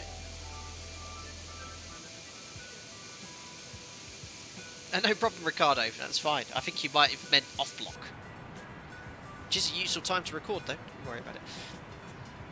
Ranger Rick, who does your liveries? They are very good. Thank you, Ranger Rick. Not me. I have some members who are incredibly talented at making liveries for our unofficial virtual airline. So we've got Alpaca areas for pretty much every aircraft here. So yeah, this one was made by Jordan, one of the members from New Zealand. He's made a few. Yeah, really nice. Suits it so well. Jamlin, Moen, a couple of other members that make them, and occasionally some other people make some others as well. All completely free to download. I must stress, you don't need to be a member to get liveries. You know, if you ever want to grab a livery, I always hyperlink it to chat. You just use this command in chat, you get a link to download it straight away. Anyway, we're directly overhead Bidig, so let's do our time check. So if we were airborne at 57, it's now 29. So airborne for 32 minutes, should be 30, so about 2 minutes late is probably the arrival. Sometimes SimBrief doesn't allow for the full SID, sort of gives you a bit of a shortened one, whereas real flight plans allow for the full departure. So they're saying we're 2 minutes late. We should have 29.2 tons of fuel. We took an extra 6 tons, so we should be looking at around 32,171.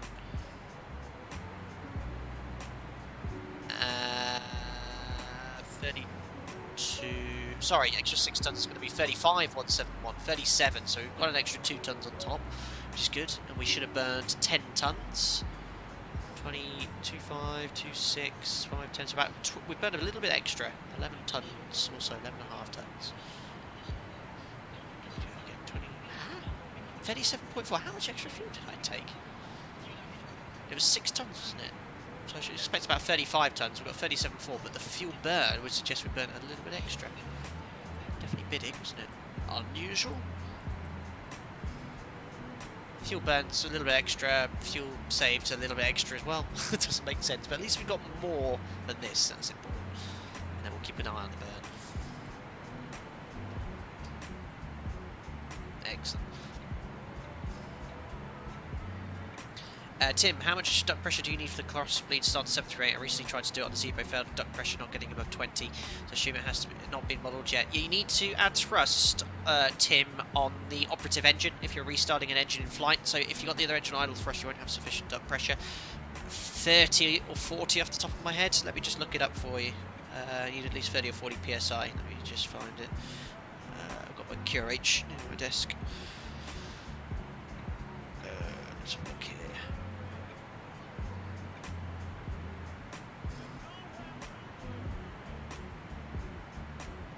It should be modelled. Engine in-flight restart. I remember testing it years ago and it worked.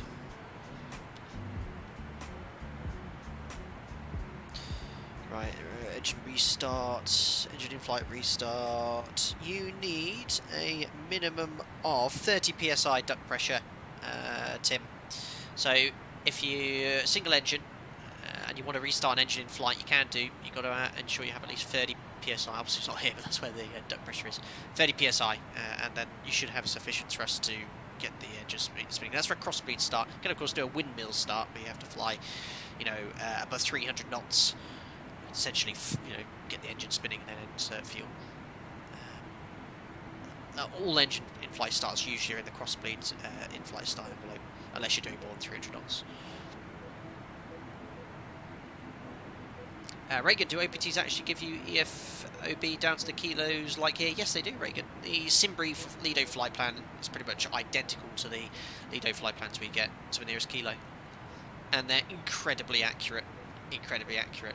Older aircraft, they have a slightly higher fuel burn, but they even cater for that. Obviously, all this is monitored. There's a system on the aircraft called OFDM, which measures every single parameter from, you know, what buttons are engaged, what buttons will push. Or it's like the flight recorder. All the data from the flight recorders instantaneously can be watched live. And what's really cool is we can actually download any of our takeoffs, approaches, flights, and watch it in a sort of like a FSX environment, and you can see everything such as inputs on the control column, inputs on the rudder, inputs on the thrust, what modes were selected. I would love to share it. I'm not allowed to, but it is a really cool feature.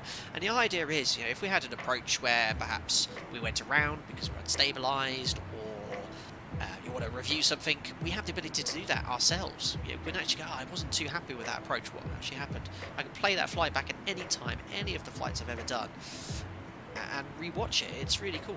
But yeah, as I was saying, fuel bias is set to 0. But older aircraft, they'll have a higher bias because obviously they'll monitor the fuel burn. If it's a little bit higher, they'll just adjust the fuel bias on the flight plan. John Padfield, interesting. Could you start the APU to restart the engine in flight? Yes, you do. The APU would be running anyway because with an engine failure, you are only down to one source of AC power. So you'd want to have the APU powering the other bus.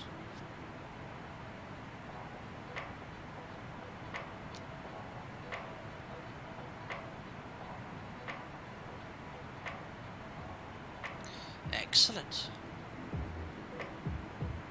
So approaching the north coast of Japan shortly. Absolutely beautiful. Getting a little bit cloudier now though. Just shutting the blinds in my office. Anyone poking their nosy beaks through the window?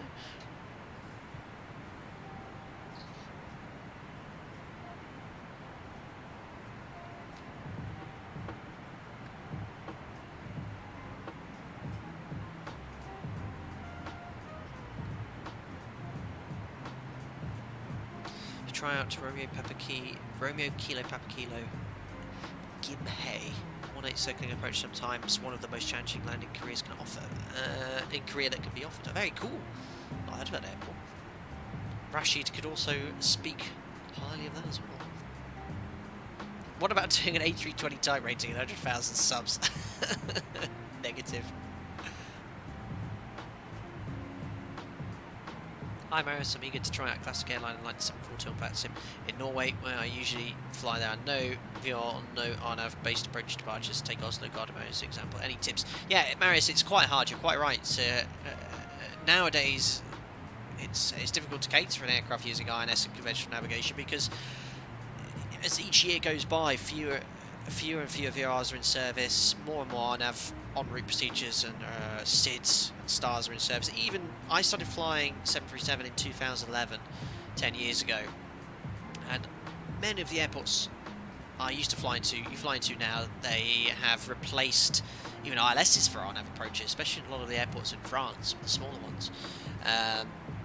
It's just the way it is. So yeah, it's difficult, but I mean, take into example this flight we're doing today. I'm flying into Seoul-Incheon. Sorry, I'm not pronouncing that correctly. There's not really any RNAV arrival, but I'm just sort of basically flying an airway which takes me really close to the airport, and I'm just self-positioning onto the ILS. In reality, you'd obviously get vectors. So yeah, it's a bit of a challenge, but there's certainly, you can make it work. I just adapt it accordingly. Of course, if you want, you can still have the FMS, the default FMS in this aircraft to fly RNAV if you wish. Well, as Rashid said, yeah, you can get old charts. God, it's been turbulent for a while now, hasn't it?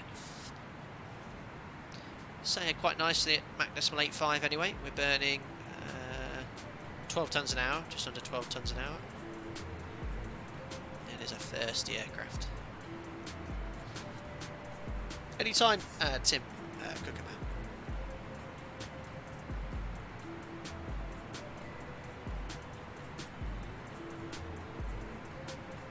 A lot of VOR approaches in the States are no longer monitored, even though the VORs are still active. Yep, can imagine it. Adam, what's it like piloting in turbulence? Well, the autopilot is quite useful at managing that, but in severe turbulence, which I don't think I've really, you can say I've experienced severe is, you know, the aircraft is pretty much uncontrollable. We actually disengaged the autopilot and used control wheel steering in the NG just to hold the attitude. But yeah, you're just monitoring it. In moderate turbulence, you very much need to monitor your speed, because your speed can increase and decrease quite a lot, and you can easily get to a low speed regime where there isn't sufficient thrust to actually maintain level flight if you get it too low. Also, MMO exceedance can happen too, because the speed can just jump up and down. And the key thing is, what's not very well modelled in desktop simulators, is thrust responsiveness at higher altitude. Now, in the NG, if if you go from, say, 40% on the ground, 40% N1 to full takeoff power, it takes 3 seconds. At 38,000 feet, if you go from 40% to max continuous thrust, it takes about 20 to 25 seconds. Because, yeah, it's a lot less dense, a lot less thrust available as well when you get to that thrust as well. So, key thing is, if you get into a high-speed situation at cruise level, you do not close the thrust levers. If you close the thrust levers, you'll get idle thrust, and then if the speed quickly gets low, you add full power, max continuous thrust, it'll take 20 to 25 seconds for that thrust to recover. How well is modelled is it in here? Let's try it. Let's just try one of the engines here. So I'm going to go to idle. I'll do one of the inner engines so we get less symmetry. So let's go to idle on engine number 2. Shouldn't do much difference. Speed will slowly come back. There we are. So that's pretty much at idle. Just going to set full power. Yeah, that's really quick. I can guarantee the engine wouldn't respond as quick as that in reality. Just in X-Plane, it's not modelled, nor is it in Microsoft Flight Simulator. It's quite difficult for developers to build an accurate thrust N1 curve. I certainly found that with the Zebo mod, because another thing in the Zebo mod, when you go from idle, ground idle, 20% to takeoff thrust of 40%, it's very quick. In the Zebo mod, in reality, it can take a long time for the engine to spool from 20 to 40%. But it's quite a linear curve in X-Plane thrust curves. I think X-Plane 12 is going to give developers a lot more flexibility with realistic engine performance and management at different altitudes.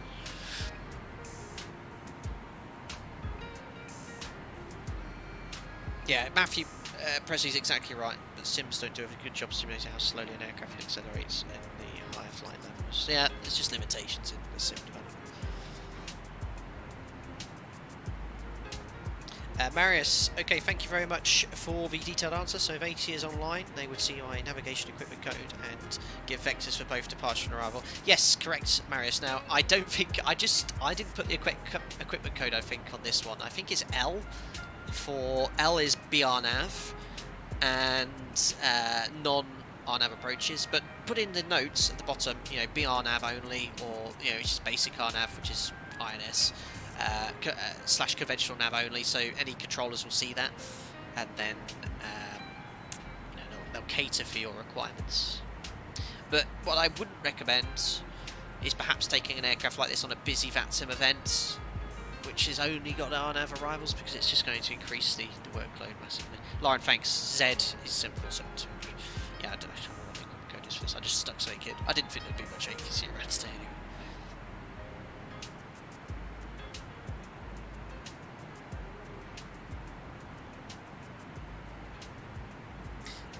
Abibas, I don't like watching live streams, but okay, Data, thank you for the great and educating tutorials. Have a great rest of flight, land softly.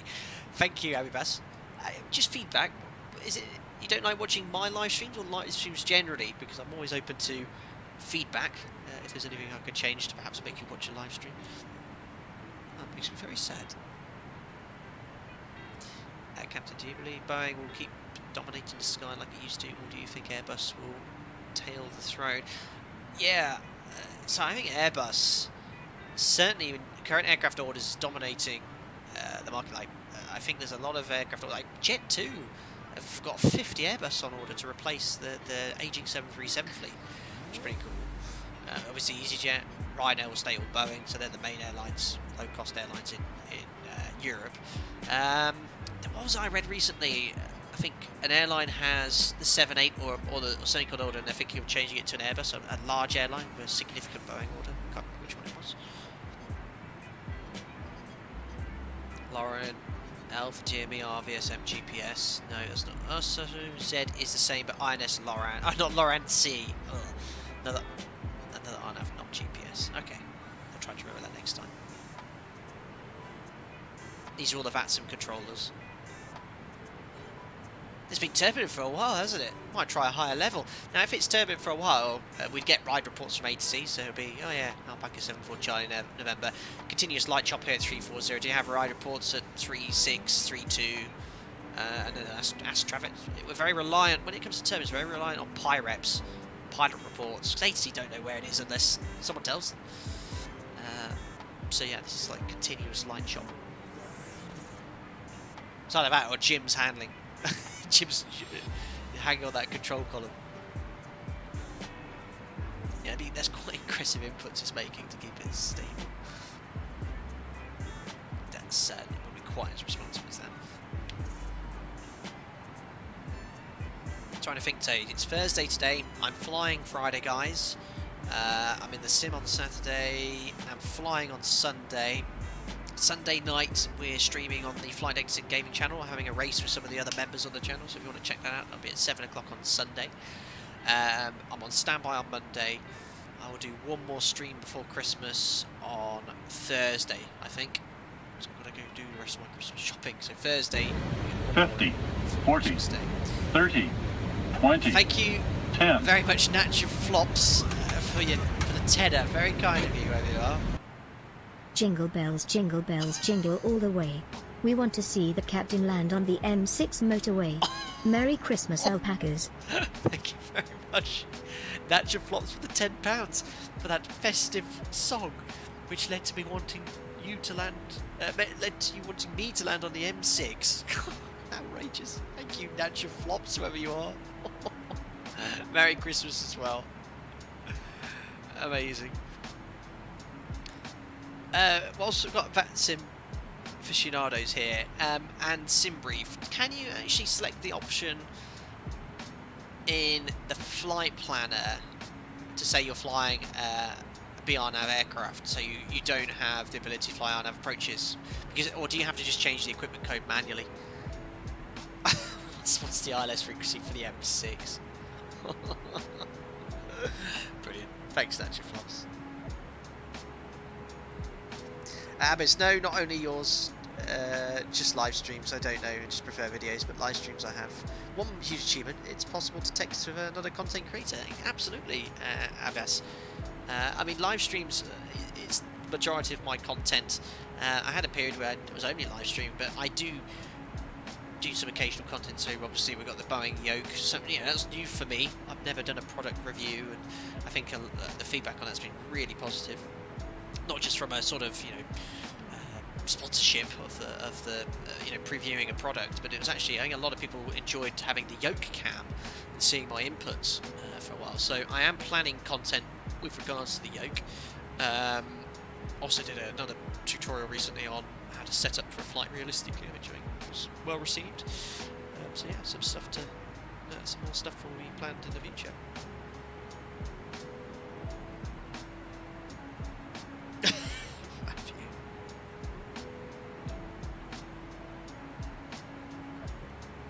Flops. Cool, guys, I'm going to have a quick little break, about 5 minutes or so. Just go stretch my legs, and then when we get back, we'll start talking about the rest of the flight and how we're going to get into Seoul. We're almost halfway. By the time we get back, we'll be halfway.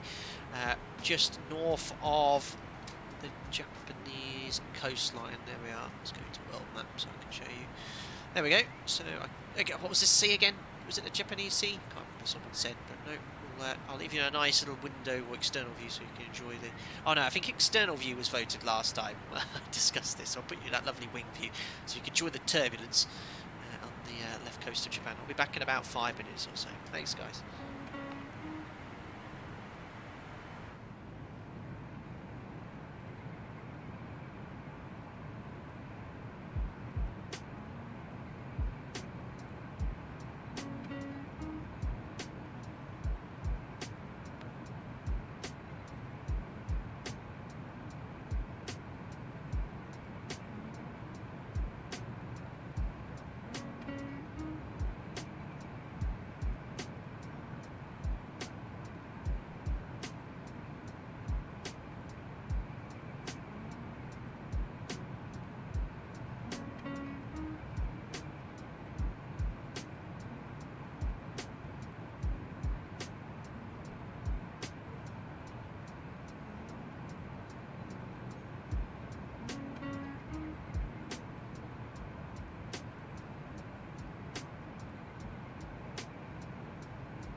Welcome.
Thanks, that guys. Where'd all the clouds go? Active Sky's doing its thing, probably. It does that sometimes. Thanks for that little intermission, anyway. A little bit bumpy, yes. I'm just thinking the comments here. I think it's literally I came back and the turbulence stopped as well. That's something I said. I swear to you, I've not touched anything. Nice and smooth now. Is it actually clear around here? Let's have a look at the weather in Seoul. Oh, Seoul is actually cav okay, to be fair. I didn't actually realise it was completely clear in Seoul. That's epic. It's got all this beautiful scenery. 2 degrees. Quite cold. 310 at 20 knots. Definitely runway 33 then.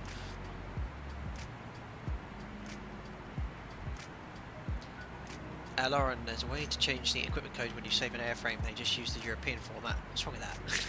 Which is a long string of letters. Somehow gets translated to the code I see on my scope. Ah, very good. Yeah, it's a lot of letters for different, RVSM compliance, RNAV capability. If you have IRS, yeah, all sorts. Active Sky, Magico, Cloud Eraser.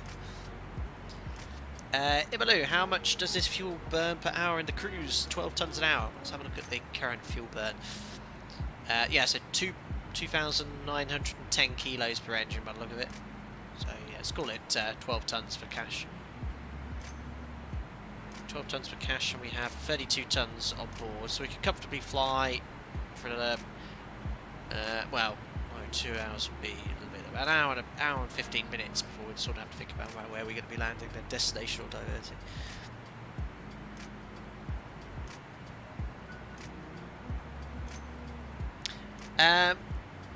Well, better go to bed. 2 AM here in Incheon, so let me just say welcome to Incheon and have a nice day. Thank you so much for popping in. I haven't seen you before, and I'm so sorry I don't know your name, because I can't read Korean, but you've been very active, and your English is excellent, I must say. Your conversation's ability to string words together, very good.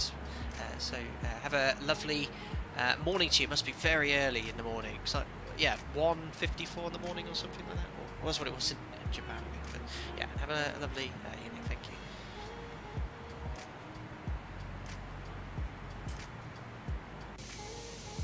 And that's it for now. We're saying goodbye to Japan.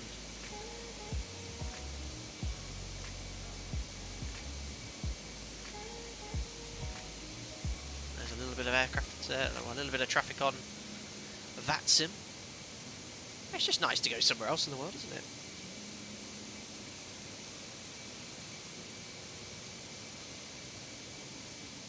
Hi James Cooper, doing well, buddy? Thanks for popping in.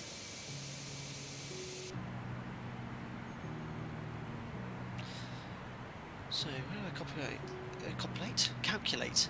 I was trying to say calculate top of descent at the same time, and I said compilate. Top of descent is going to be 75 miles before the Anyang VOR later on. which is 1 hour 47 into the flight. We're airborne at 57. It's going to be about 40. About 45 minutes till top of descent.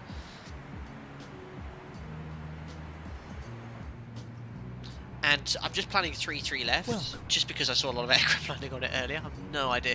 They have 4 runways here, 3-4 left, 3-4 right, 3-3 left, 3-3 right. And I just saw a lot of traffic landing on 3-3 left, so it's the one I'm planning for.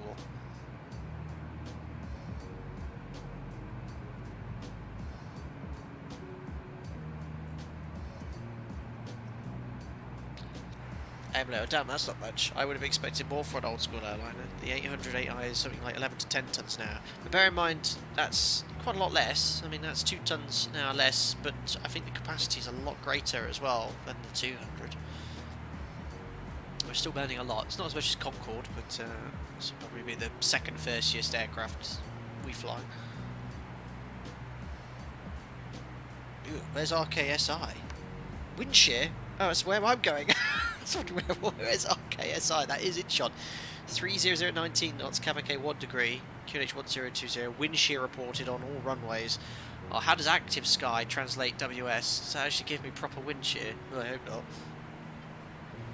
Yeah, you're right, Lauren. $0 pay where scenery is missing one of the 3-4s, brand new, just opened this summer. Yeah, the most westerly runway is not there, I don't think.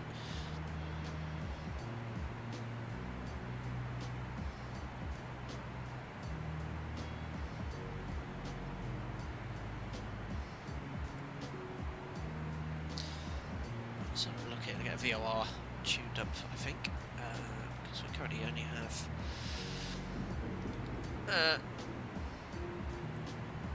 INS, so high en route. This is the airway we're on. Just gone overhead Sugano. Next waypoint Sapra, which we're currently routing direct to here, is our INS waypoint, so you can see, look, the distance 100. Well, you can't see because it would 150 miles. That's to this waypoint here, Sapra. After Sapra, we're routing direct to the Pohang VOR. So we can get that tuned. It's 12.5, and then we'll get DME distance later from that. We're a little bit out of range at the moment. So 12.5. Yeah, out of range, that's fine.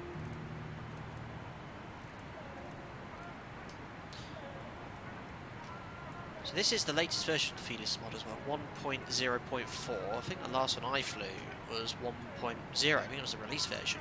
I don't know if much has changed around, but do a quick cabin tour.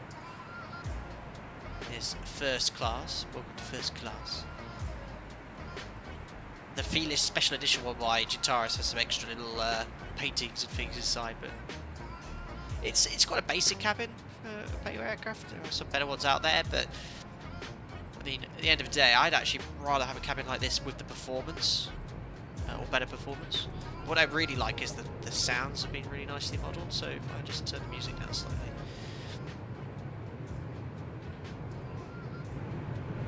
You'll notice as we get behind the wing, you get this increased airflow sound. There's the engines. You can hear that getting louder, look. It's great.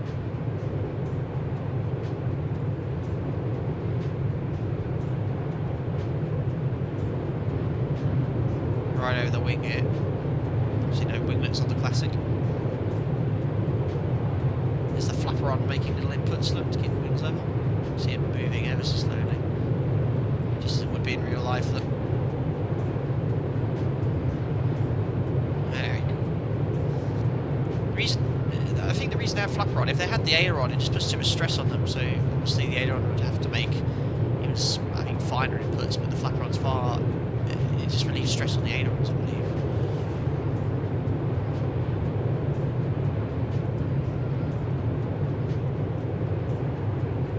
Plenty of bubbly still on board. You see the contrails if you look back. I might have to go right to the back of the plane. Yeah, these engines are going to be far louder than RB211s.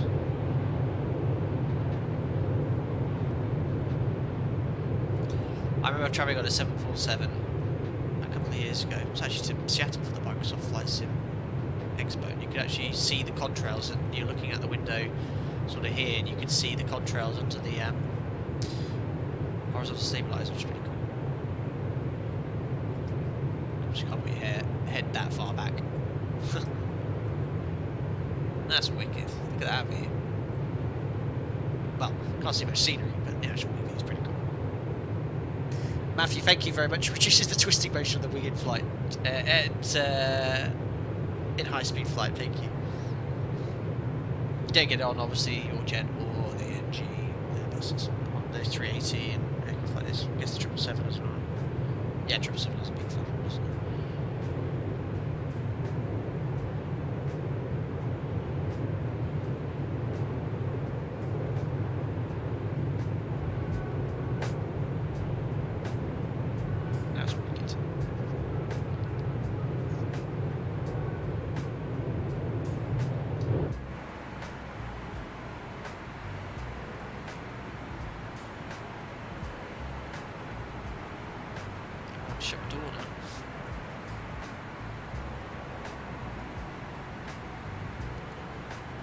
Doesn't slam it like in the Indy Builds Airbus where you open and close the doors and it goes bang.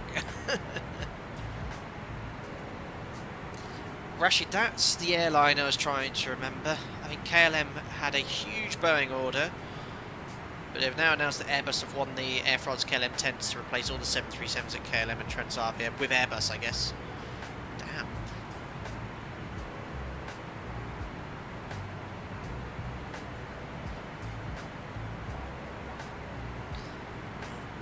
How many aircraft they'll order? A lot.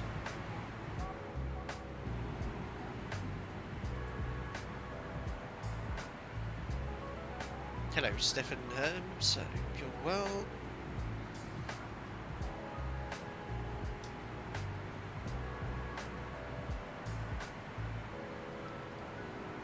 $60 FPS on the new PC, not bad. This is everything up a notch higher. Felis, which isn't too bad on FPS. Obviously, we've got the enhanced skyscapes clouds on the higher texture setting as well, because they were a bit of an FPS hog on my old PC. It was anyway.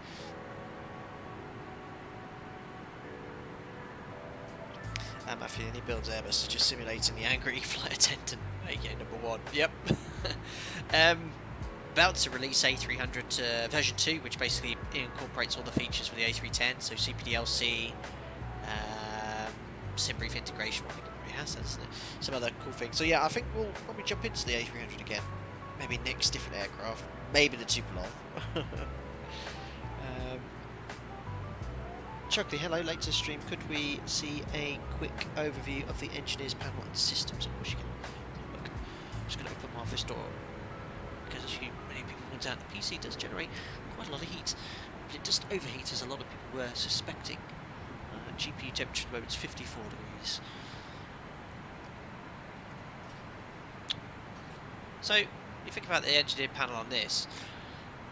You can see how this has been incorporated into the overhead panel on other Boeing aircraft. It's just obviously a lot more automated and less input required from flight crew. So you've got APU controls up here, electrical controls here, and well up to this point there. Engine indications, radio. This is all fuel. It's laid out quite well. Fuel, air conditioning is here and up there. Smoke fire detection, firefighting here, hydraulics here. Also these here, these are wheel positions, gear positions, leading edge extension system, fuel jettison, and then flight recorder data. It's quite, you can see how you can see all the main systems, how it's divided, same on the NG, but also on the overhead panel. Oxygen regulator. Does Felis actually have any little hidden storage box or something? There's the emergency exit. It's not too bad a cockpit, much nicer than his Tupolev. So much. I think it's quite a nice cockpit. This. Hi Dizzy, how's the flight going? Very well so far. We've just passed the halfway point. We'll be starting our descent in about 150-200 miles. See the DME now has picked up. So remember, on an aircraft like this with no ND display, you need to confirm it's the correct VOR. So you do that by getting the IDEN. So there we are. We're actually routing direct to SAPRA, not direct to the VOR. Got that up for later. But we can confirm it's correct by getting the dots and dashes. Just realised, sorry, I didn't see the graph. So we're here. Routing direct to SAPRA. I'm going to make a right turn inbound to Pohang. And we can get the ident look 12.5 tuned now already. It's already tuned, look 12.5 just here. And if we go down here to the radio tuning panel, turn up the volume on nav.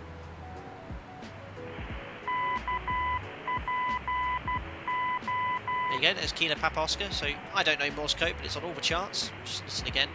There's a nice bit of attenuation. It sounds like it's far away, which it is.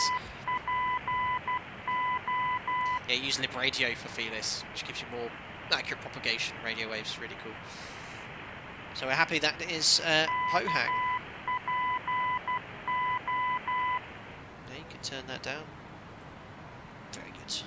Should be a separate one for DME, basically, which is like a higher pitch tone, but the same ident.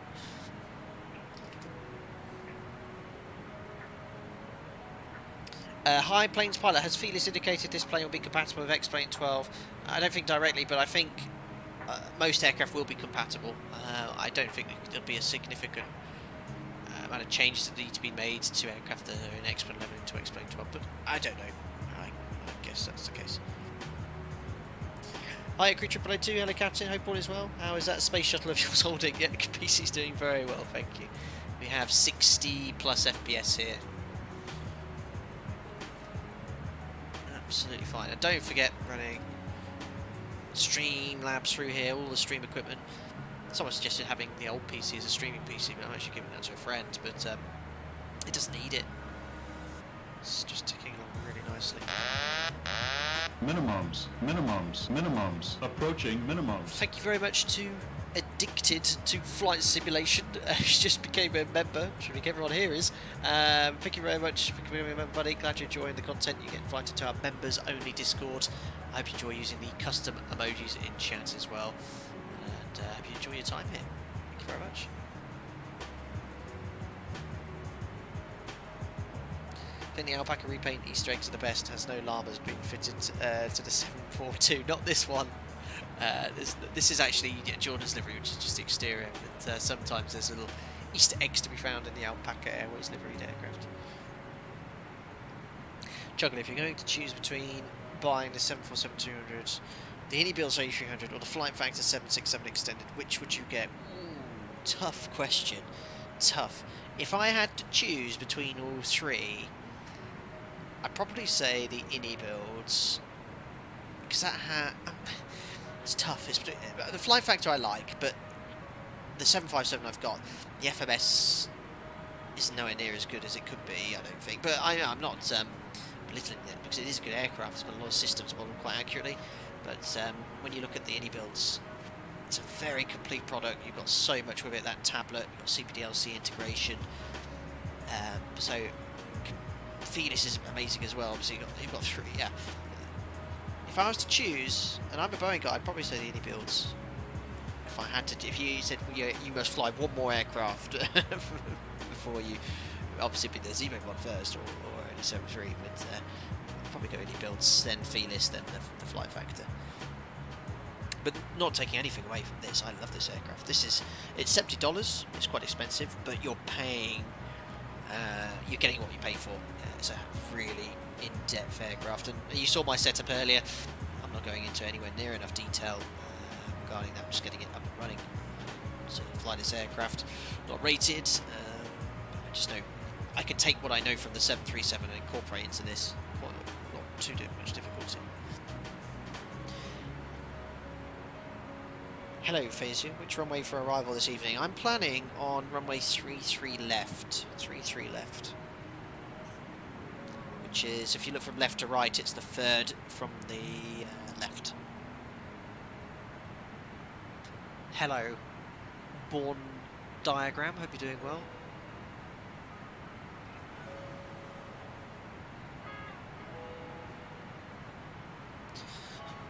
Cool. So we've got 72 miles to waypoint number 5. Waypoint number 5 is SAPRA. Let's go here to distance distance and time is going to be 71 miles, which is here as well. And then 132 miles, that's the coastline of South Korea, East Coast. Chuckly, interesting. So A300 is the winner. I imagine I might go with that first end. I fly to zero lots and eventually get all three of the aforementioned. Very good. Andrew Kim, usually 3-3 left is used for departure. Yeah, I guessed that because let's have a look at the airport. There we go. Yeah, 3-3 left and 3-4 right for departure would make sense, but in quieter times, like a lot of airports, they'd be probably using the inner runway to land because obviously it's closer. So that's, I just looked on flight radar earlier, Andrew Kim, and I could see they were either landing on 3-4 or 3-3 left. Because, well, having said that, it's obviously the middle of the night as well, and I've got Cat 3 there, so I'm just planning to plan 3-3 left. I could easily step over to 3-3 right if required. But I don't think there'd be any ATC.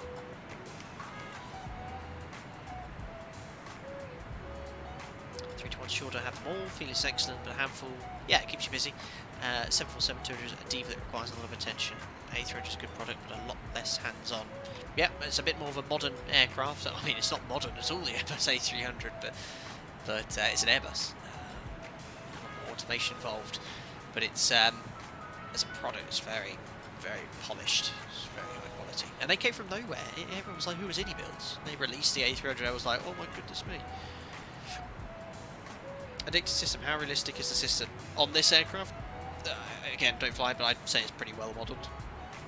Felis spent 3 years at least, I think, developing this. He's had 747-200 pilots, engineers, flight engineers and ground engineers help provide input into this with referencing real manuals. And I know Felis, I don't know, but I've never met him, but I've spoken to him quite a bit prior to the Tupelo stream, so I've been in contact with him for a couple of years. And his attention to detail is very much like Zebo's. He asked me some questions which were quite technical. I was like, oof, I'll have to do some digging. I had to ask some of my engineers and friends. So yeah, I can assure you that he's all that time and effort he put in along with his small team is reflected in the product. Andrew, thanks for visiting my home base, Seoul-Incheon. You're welcome.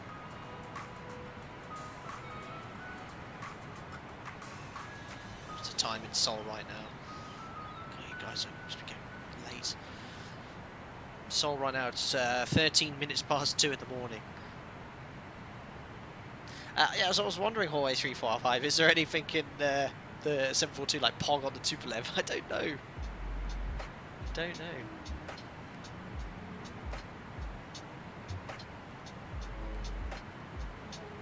Oh yeah, the Rotate MD-11, yeah.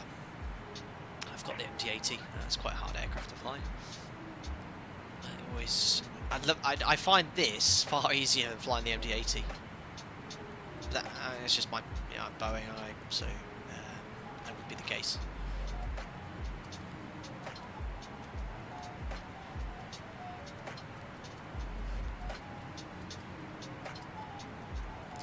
Build switch their A380 product over to explain 12 from Microsoft Flight Simulator since Sobo keeps breaking their sim for third-party developers. Any builds have already stated their intention, have they, to develop aircraft for Microsoft Flight Simulator. But who knows?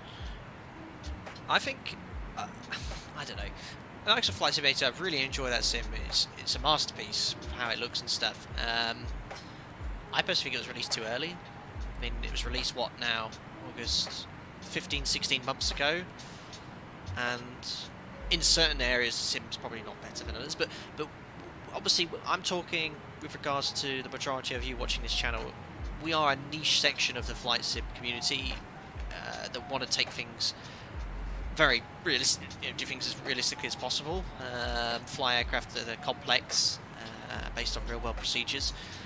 You imagine the core audience of Microsoft Flight Simulator now, especially on Xbox, they're going to be people that just want to go up and down, fly from A to B in a stock 747, look out the window, and for that it's perfect. I think X-Plane 12 in the future will better cater for guys like us. I don't know, guys and girls like us. But yeah, I see. I use Microsoft Flight Simulator probably 25% of the time, this 75% of the time. Well, no less than that. Yeah, originally more. When PMDG eventually released the 737, it'd be quite interesting to see how that is. Yeah, I did fly their DC-6 and I was having problems with it. I was planning on a stream for that. With the Sim Update 7, I couldn't get certain switches. And this little mouse bug, the mouse cursor still disappears. It's just real pain. It'll get there. MD-11 is going to be a very quick buy after release. It sounds awesome. Yeah, I think that'll be a very popular aircraft, and you guarantee we'll go straight in buy basket. Hi Christopher Grosberg, my first flight was on a Virgin 742, so it'll always be dear to me. Out of interest though, how similar are the 100 SPs, 300s for systems, close enough to be adapted or wildly different? Don't know Christopher, I should think there's probably not too much difference between all three. From a systems perspective, obviously the SP is a lot shorter, so performance wise, I mean that aircraft had stupendous range, that SP, because essentially it was just, it looks so funny. I always think the SP looks so funny. It looks like someone's just got it in one of those can crushers that's gone. But I think there's enough similarity. The 100, obviously the first one. The 200 was a big jump in technology, though, I think, from the original 100. But yeah, I don't know.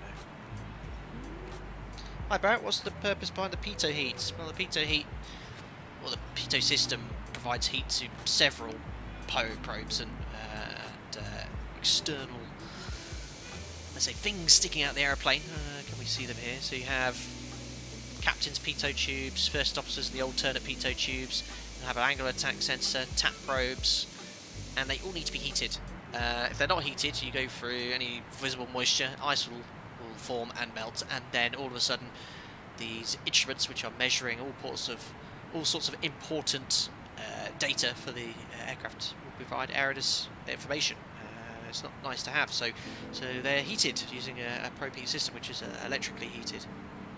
And if any of those probes heat systems fail, we get a light on it in the 737 here. Look, yeah, here you go. You got main pitot probes, auxiliary pitots, and tap probes. So if the heater element would fail, you get the master caution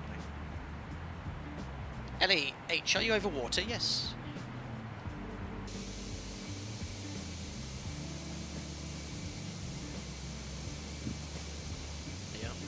Well, we're not flying an arrival, but part of the airway. There we go.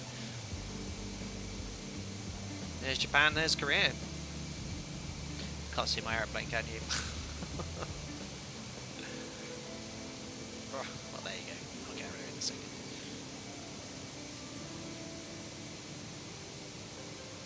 Hi James, ever consider running Eggs and Vira with a new Monster PC? That was something someone suggested last stream.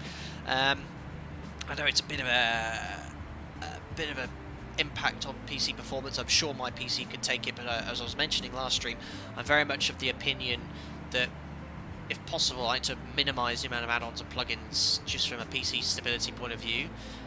Not necessarily performance these days, but if you look outside the window at what I'm seeing in the stream here, I think the way I've got mine set up now, very happy with how it looks, so I don't feel the need to enhance things further. I know it can do lots of other things like noises and other things to improve immersion. I'm sure it's a great product, but for me, I won't be getting it.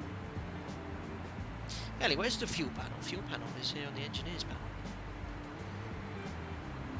Well, so you have fuel totalizer, so we've got 28,000 kilos left. Fuel used since start. Fuel pressure from the pumps. We have, how many tanks here? 1, 2, 3, 4, 5, 6, 7 tanks. Does this have a trim tank? I can't do because I can't see it, but I think the 747, 400 and 800 have a trim tank. But yeah, sense tank fuel. I mean, we did one of our longest sectors in the Felis 747-200. We did New York to LA. It's about a 5-hour flight, 5.5 hours. We still didn't have fuel in the sense tank. When we get to top of descent, we open the reserve tanks to feed the fuel for the reserve tanks to main tank number 1 and 4.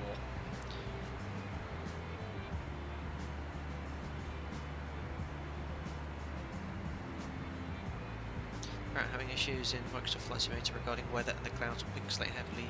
Pretty heavily. Pretty strange as I've recently upgraded to 3070. I think that's just a limitation with the clouds, maybe. Live weather, I think, is a bit broken in Microsoft Flight Simulator.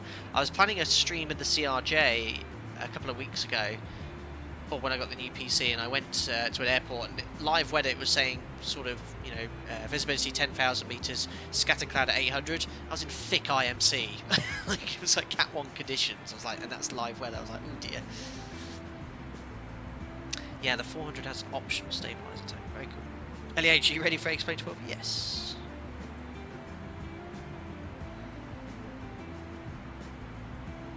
Matthew, frozen Clompito is insidious failure, especially if it happens during climb. Airspeed indicator turns into altimeter.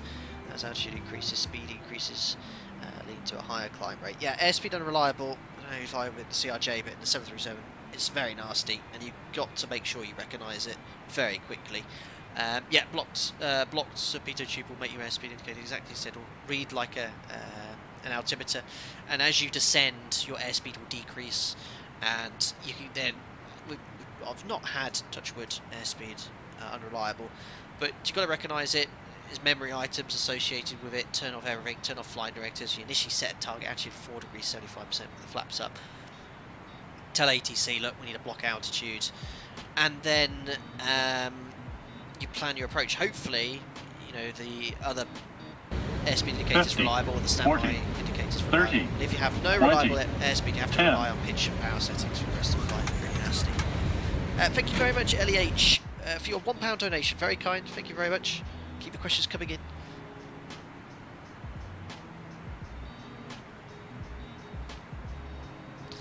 Anyway, inbound now to waypoint number 6, which is INS and VOR. So the VOR look, so 59 miles, 58. Discrepancy with the slant range. Don't think the 747 is a trim tank. The scavenge pump, you can pump fuel from the centre tank to number 2 tank. Very interesting 321. Very cool. Well, what is it the 747 has? Not necessarily a trim tank, but I swear they can move fuel to the rear of the aircraft for trim reasons. I know Concorde can, obviously, but I thought the 747 had the same.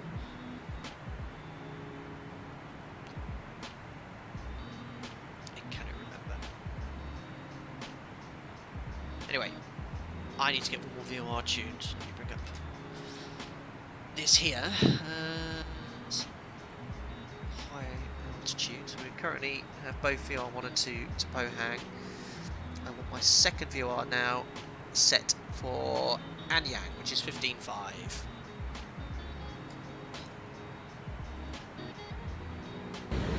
$50, $40, $30, Just coming into range. 20, 197 miles. When we're 75 miles away, I want to start my descent. Oh, thank you, James Cooper. I see what you did there. Had to be done. Hope you're well, winking face. Oh, thank you for your winking face, James Cooper. It's very kind. Thank you very much for the £7.47 donation. I really appreciate that. Thank you for your continued support as a member as well. Yes, love this. Everyone on this channel. Who here doesn't like a 747? Really appreciate that. Thank you. Ah, the stab trick in the 400 is just for extra capacity. Ah, I get you. I thought it was actually for trim reasons. I think the 330 has a trim tank. Maybe. Well, I should think it is the case. Oh, we need to check the ident, don't we? So, Anyang, nav 2. 15.5. Double check, 15.5. Let's have a listen to nav 2.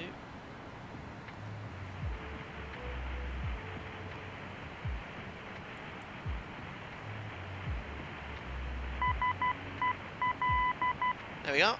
We've identified Sierra Echo Lima. Nav 2 is correct. Cool. So top of descent, I still use the 3 times table. Same as I do in the 737 works well. This is obviously a little bit faster. But we're at 35,000 feet. Times that by 3. We're going to start our descent about 105 miles touchdown. And Anyang, the distance till touchdown is about 30 miles or so. So take 105. Basically working backwards minus the 30. Top descent was about 70. It was about 75 miles away from Anyang. So once we get the DME down to 75 on DME 2, which is about 100 miles away, we'll commence our descent. idle thrust initially at about 270 knots, and that should work out quite well. Once we get to Anyang, we'll then self-position onto the approach, self-vector. It's the only way I can really do it. There is only one conventional arrival transition onto runway 1, one of the southeastern runways, runway 15. Definitely wouldn't be in use today.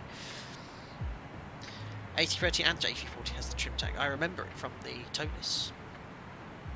3 to 1 short. If you're interested, check Reflective Reality Simulations YouTube channel. He has some excellent tutorials on display, and his INS and fuel management videos are highly recommended. Absolutely 3 to 1 short. In my preparation for my first ever Felis 747-200 stream, of which Reflective Reality Simulations, because Graham was part of the dev team, and I actually watched he had a video for testers like myself. I wasn't really a full tester, but Felis very much made sure, before you stream it, make sure you roughly know what you're doing, check out his videos. It was excellent. I think Graham is an Airbus captain for an airline. He's Scottish or British, and he has some excellent tutorials. I think he's he doesn't stream, I don't think, but he has got some high quality. He'll go in far more detail about this aircraft than I'll be able to. He knows about it as well, so I'd highly recommend, guys, go check out Reflective Reality Simulations for your Felis knowledge. You want to just chill out and watch mine? I've said my knowledge isn't that great.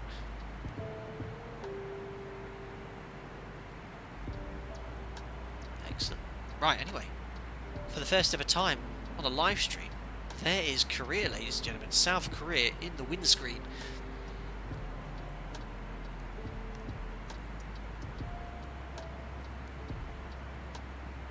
A slurp of some water, sorry. So let's start talking about the approach then.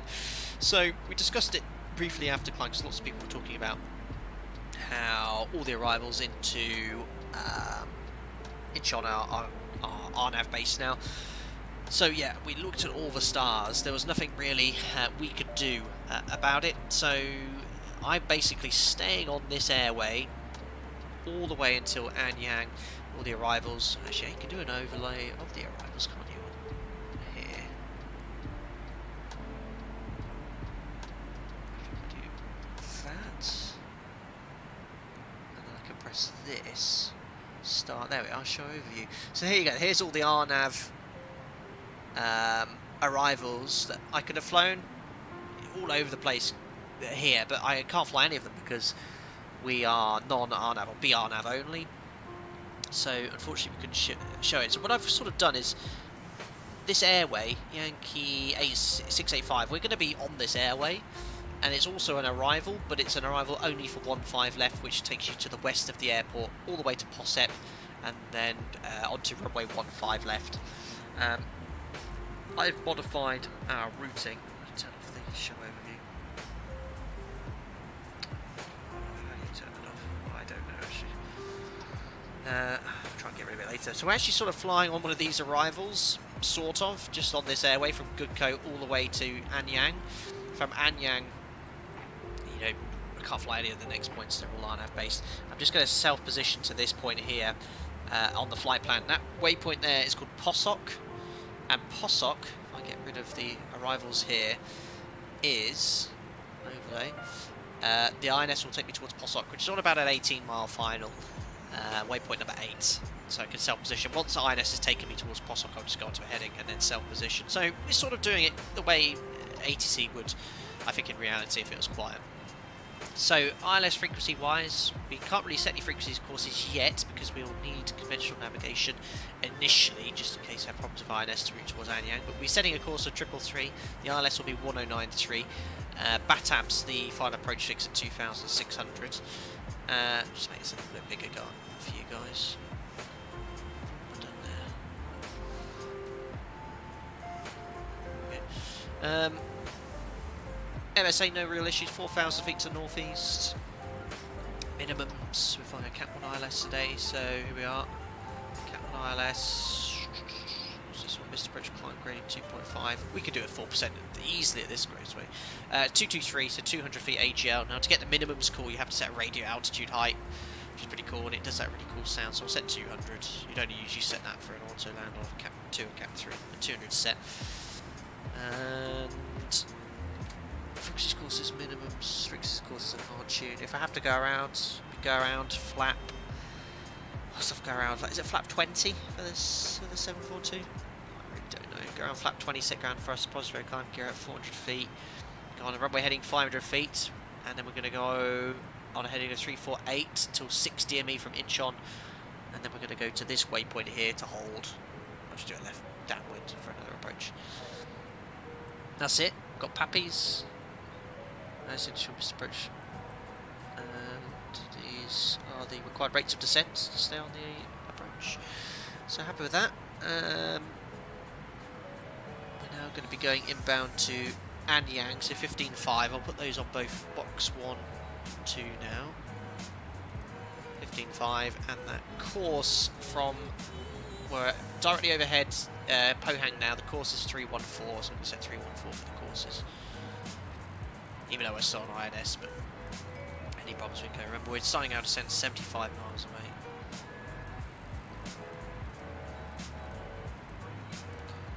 Excellent. Let's have a little look at the performance. So, if we go here to performance calculator, landing performance. So you can get the data from your load sheet based off current fuel burn. We should be landing with 246. I think it's 247 tons. Or is that my current weight? No, I think it actually now takes into account what you're going to burn. That's pretty cool. So 256, 246, flat 30, runway length. Then get as much information as possible. Where is my charts here? So airport info. Land distance is about 3,200 meters.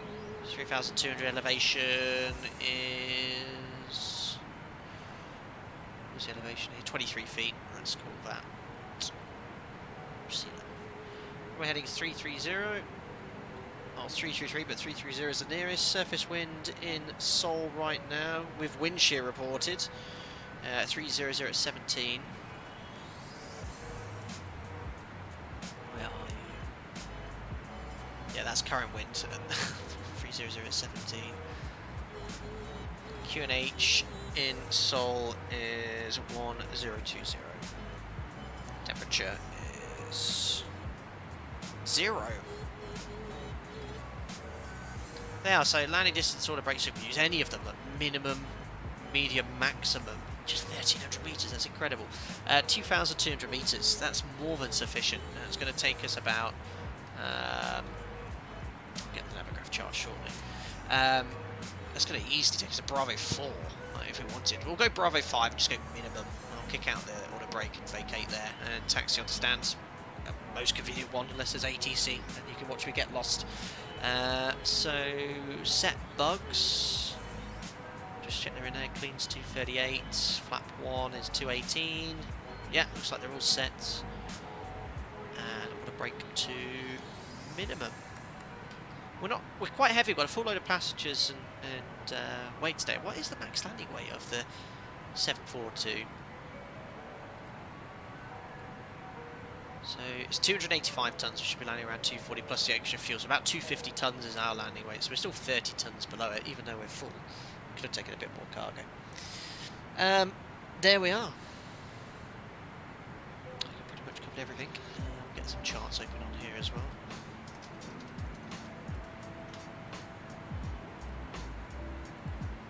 So I will open that star chart, even though it's based off a different runway, because it does sort of show our routing. So it's this Goodco 1 Alpha. We're just terminating it here instead of routing towards this point for 1-5. We're just going to go this way onto 3-3. Left. Approach, so many approaches.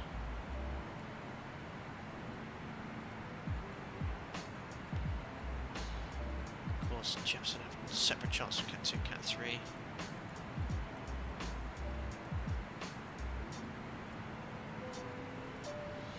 So let's should have Cat 1. Well.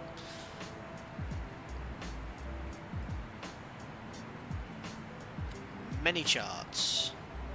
There's 61 airport charts.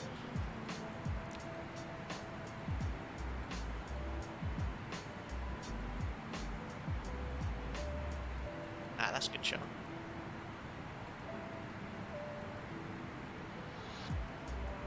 There's 3-3 left, isn't it? Yeah. Vacating at Bravo 5. That's an excellent shot. Right, cool. So a bit of cloud here, but where's total air temperature? Standing air temperature is minus 53, total air temperature minus 20. In the cruise you wouldn't need it because the statics below minus 40, but we need engine anti-ice on as soon as we start descending, which is at 75 DME. Superb.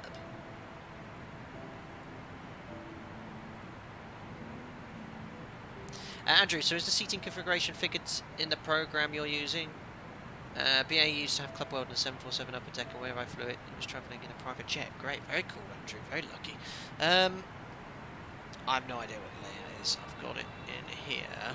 If it's the same as the BA's. Which one is it? Calculator. Nope. Nope. I think I've got to have the... Yeah, there's a... There we are. Found it eventually. So we've got 12 on the upper deck, 44 cabin 1, 112. I think these are all economy, aren't they? That's the layout we have here. Flight sim with Titanical. Hi there, Flight Edge Sim. I was about to fly the 737-8 X-Plane, but I saw your streaming. This is more important. Thank you very much, Flight sim with Titanical. Very funny. There's Korea. Let's go outside briefly. About 30 miles from top of descent. Excellent ortho. What an ortho source arc was.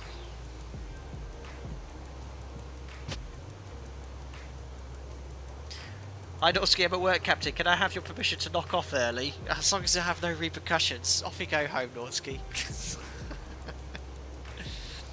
Christopher Crossbow, does the engineer on the 742 have a brake temp indications? Yes. Here you are. Brake temperature monitor. Left front, left rear, right rear. Wait for the main gears. Hopefully we won't have to look at them. I don't think we'll overheat or cause any problems with the brakes today with minimum braking and reverse thrust.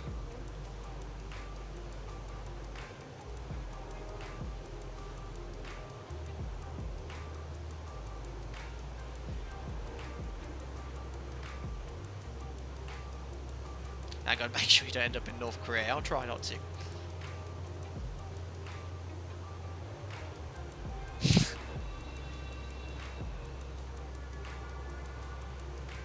Northscale, it should be fine seeing I'm the boss. Northscale, I can't remember what you do now off the top of my head. Oh yeah, well in that case, clock off. You don't need my permission.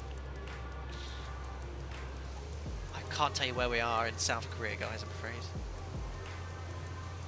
Joseph, have you ever flown as a passenger on the 747? Yes, not the classic, but the 400.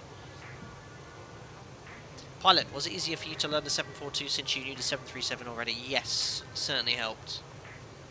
We've mentioned already, there's a lot of similarity between the two. You can see the Boeing have this, every Boeing, right from, I don't know about the 707, but the 200, the 737 obviously, 727, jumping into those aircraft, you can sort of, the methodology of how it's flown has changed really. Well, it takes the kilt's edge off a bit.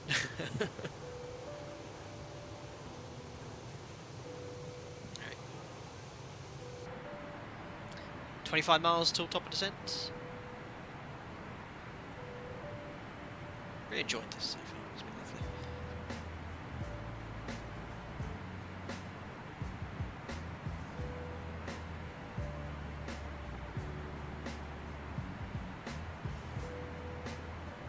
Make locator outer markers great again. Well, actually, they have got all the markers here in Seoul. Yeah, middle marker and inner marker, and they actually they're actually in X-Plane 11. So yeah, you'll see at 0.6 DME, we'll get the middle marker, and then you'll get the inner marker just prior to the threshold, which are these blinking lights. This you don't get these on aircraft anymore. Navigation systems are so accurate. It's a way of just determining where you were in relation to the runway. So you get all these blinking lights. I don't think I've flown any approach in Europe in the last few years that have inner markers still, and middle markers. Hi, Stephen. Evening all. Just home from work. Looks like I'm just top of said. You are. Perfect timing. Hi, Ian Keane. Dear Captain, do you manage to hand fly all the 737s in real life? Best wishes. And you subscribe from Hong Kong. Thank you very much for coming in at this early hour for you as well, I think. Late at night. Yeah, we get lots of opportunities to hand fly. On departures, depends where we are. If it's a busy TMA rush hour, you know, we're not going to hand fly, or if there's thunderstorms around, or anything which is going to increase our workload significantly. But it is completely approved, and most approaches are hand flow to landing. Typically, we disconnect on most days, you know, around 500 to 1,000 feet above the ground. Obviously, the 737, unlike the Airbus, when you disconnect and hand fly, you are flying this aeroplane. There's no computer in between you and it. Your inputs are straight away recorded. I remember, I mean, I've not flown Airbus in real life, but with the control, you disconnect and it's like control wheel steering on the NG. It's just a bit solid. Don't like it. Yeah, so, you know, we can hand fly below 24,000 feet, so it's you know, just conditions permitting. Try to where I can.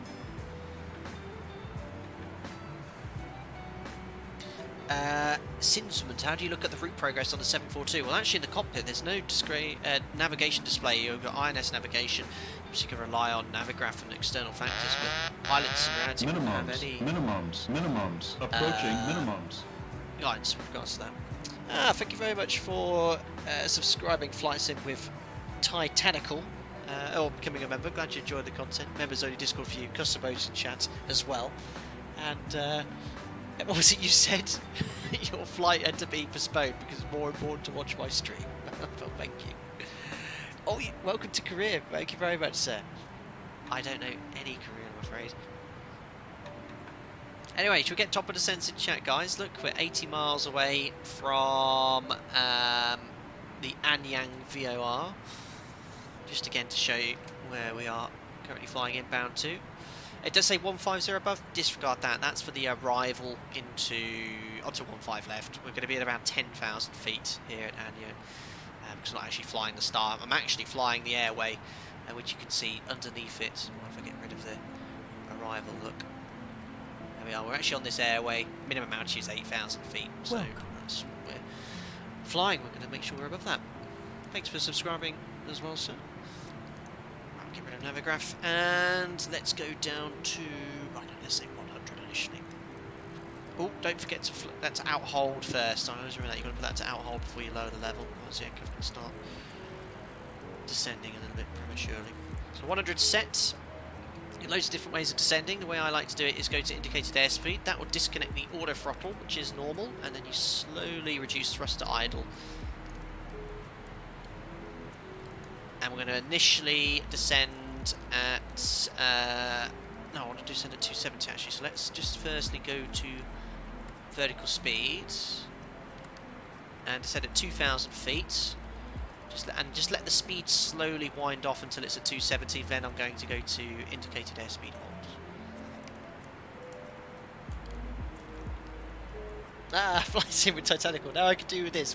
Congratulations, your first top of the set in chat. I'll turn the music down a bit now. And turn up the older noise in here. So just doing 2,000 feet per minute. As soon as we're doing 270, I'll go to indicated airspeed hold. And the aircraft will then start to pitch to maintain 270 in descent. There is Korea below. Need a little bit of engine anti-ice on in a second.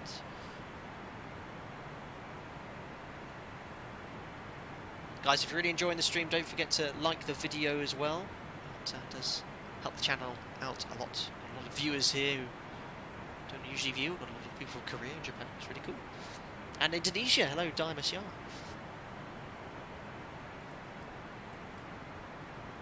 So it's about 280 knots.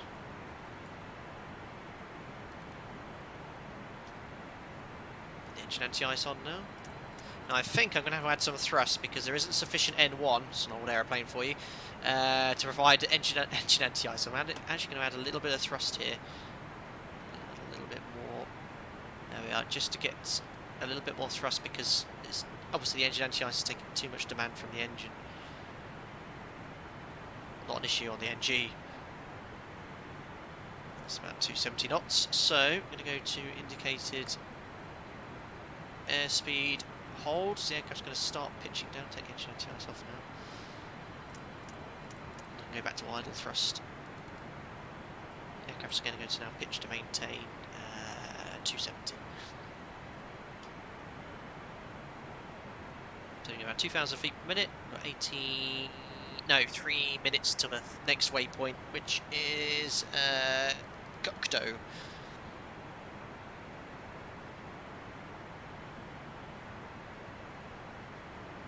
Flight to Titanic on Terminal 5 Alpaca flight 256 Alpha has been delayed. Pilot seems to be watching a live stream, so sorry for delay. Don't ever make that BA in reality.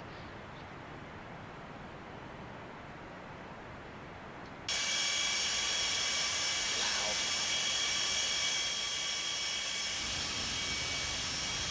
Oh, we love it.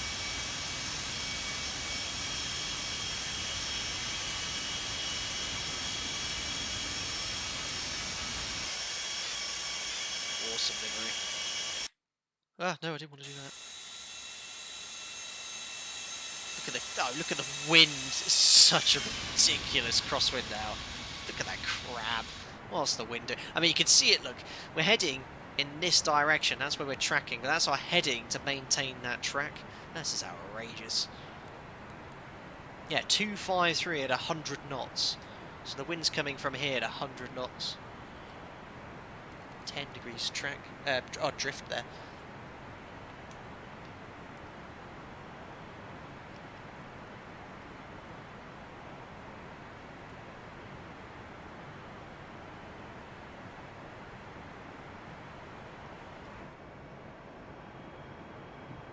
Welcome. Hello, Alejandro Fassini. Welcome to the channel. Beautiful.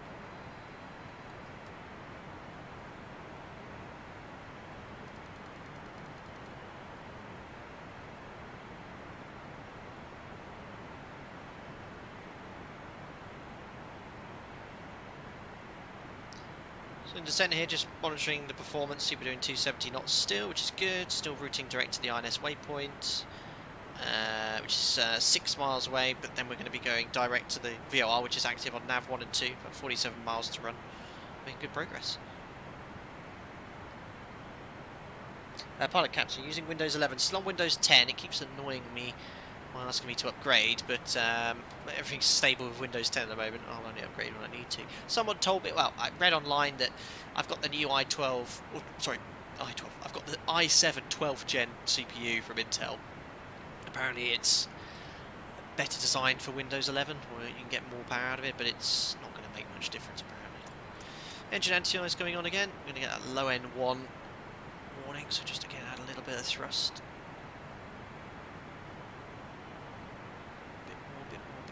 Just to increase N1. Don't want to add too much thrust because obviously I won't be able to descend as quick.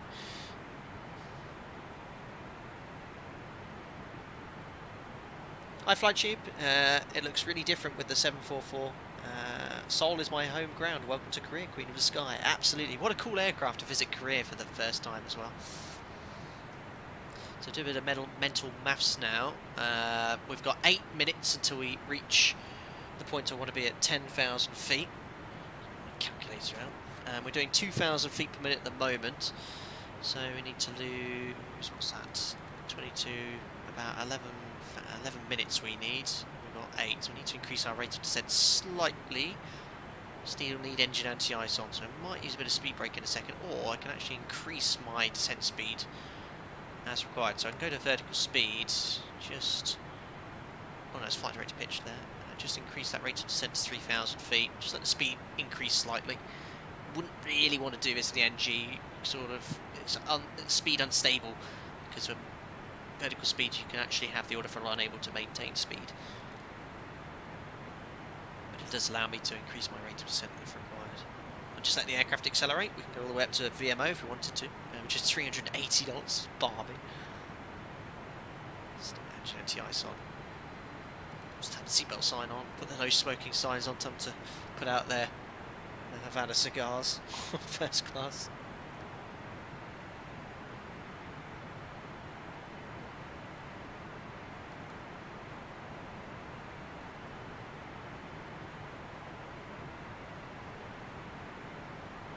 QNH still 1020.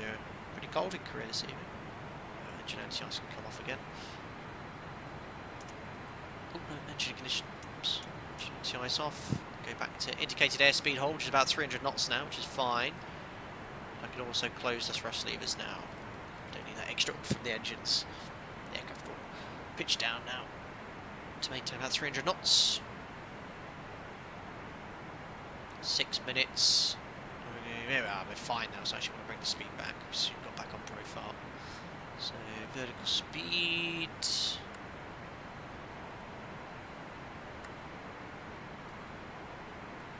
So you've got to keep aircraft like this. You've got to constantly be fiddling with the automation to get the sort of desired flight path. I love that. I love managing the automation on aircraft like this. Constantly thinking, right, what's our height? What rate of descent do I need? You know, I don't want to level off too early, make it too inefficient. But it's good fun. So we've got about 30 miles to run.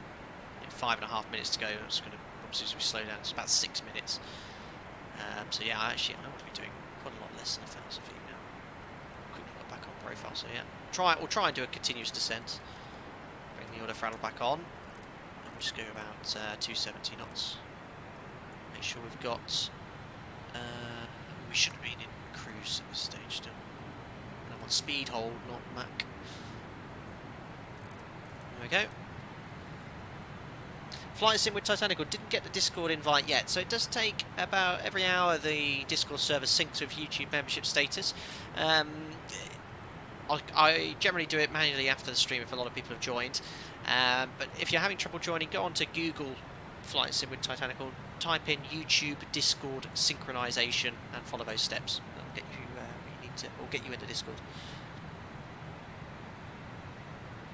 This is why, what was that, Lauren? This is why Airbus is best. We could just get a laptop on the tray table and get the flight going with no inconvenience.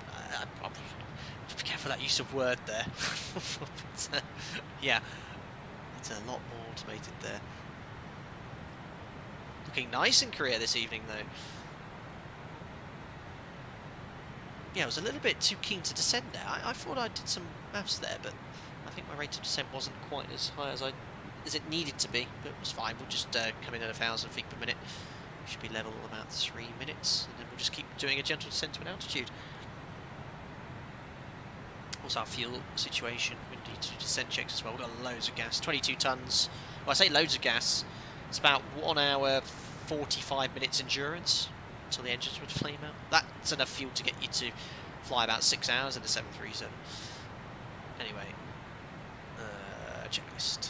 Descent checklist. Let's do it. See what I've missed. Approach checklist, please. Seatbelts Hey and Tim, shoulder hope you're doing harness. well, mate. Check. Seatbelts and no smoking signs. On. Anti-ice. Off. Exterior lights. Check. Outer brakes. Low. Radio INS switches. Oh, he wants it in radio, doesn't it? INS. We'll switch to radio shortly. Flight director computer selectors. Check. Brake pressure. Check. Spoilers. Damn. Oh, I don't need to arm it yet. Armed. Oh, Altimeters. 1013. Set and cross well, we check. can send to an altitude now. Landing data, EPR and airspeed bugs. So I'm going to go down to Set 5,000. and cross-check. Still above the Seatbelt and MSA. shoulder harness. Check. Fuel panel. Check. Fuel heat. Let's see. Fuel heat needs to come off, so just set the QNH 1020.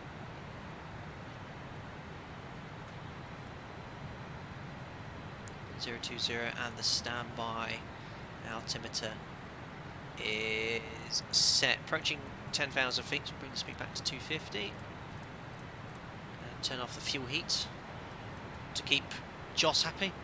Bit of a reflection there, it's quite hard to see. Where are your fuel heats? Off. EPR computer. Wait. Go around, yes. Go around. Cabin altitude. Check. Circuit breakers. Check. Approach checklist completed. Excellent. So approach check is complete. 250 knots, approaching 10,000 feet. Remember, we're not flying this arrival, but the routing is the same. Just taking us towards Anyang, and then we're going to sort of self-position onto the ILS. I'm not actually... I should be unicomming, shouldn't I, really? Telling everyone on frequency what my intentions are, but there's no ATC. I can see everyone's flying different RNAV arrivals and stuff. It's me on my own. But hopefully we might get a parallel runway, baby. Or parallel approach. Oh, Vanguard! Oh my goodness, yeah, I should have started that at top of descent. Yeah, don't forget to open the reserve tanks. Feed the reserve fuel into tank 1 and 4, and then it should be pretty much all the same. Yeah, forgot that. Thanks. Hey, maybe Joss could have said 10,000. something. 10,000 feet checked. 8 miles to run to the VOR. Again, we're just going to let INS do that initial turn towards whatever that waypoint was on the extended centre line. That will get me towards Posok, just about an 18-mile final, and then I'll go to heading, and then we'll self-position. Yeah, landing lights, we can do our post-cruise checks now. Red thread, very well spotted. You've been an excellent first officer. So fuel, we just checked, about 20 tonnes. Lights. And logo, we don't need. Angle bank, there isn't one. Pressurisation. Diff pressure, 2.0. That's all set. Seatbelt signs on. Checks complete. Vanguard, just testing me. I'm Dutch Jos. Very good. Well done. You passed your test, Vanguard. Well done for spotting. I've forgotten, not forgotten 1 and 4 reserve. I was waiting for someone to spot it. Yeah, well done.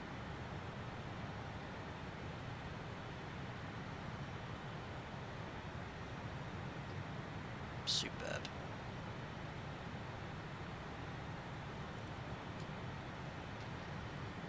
So, approaching the Anyang VOR, you can see INS is taking me slightly to the right. It's not 100% accurate, but it's within VR nav requirements, 5 miles.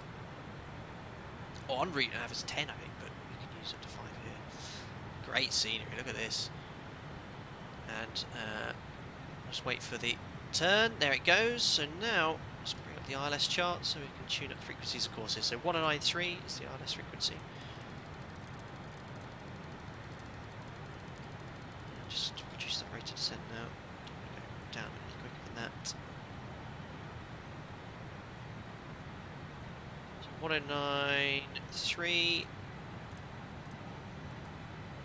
1093. So frequencies are set. Courses 333.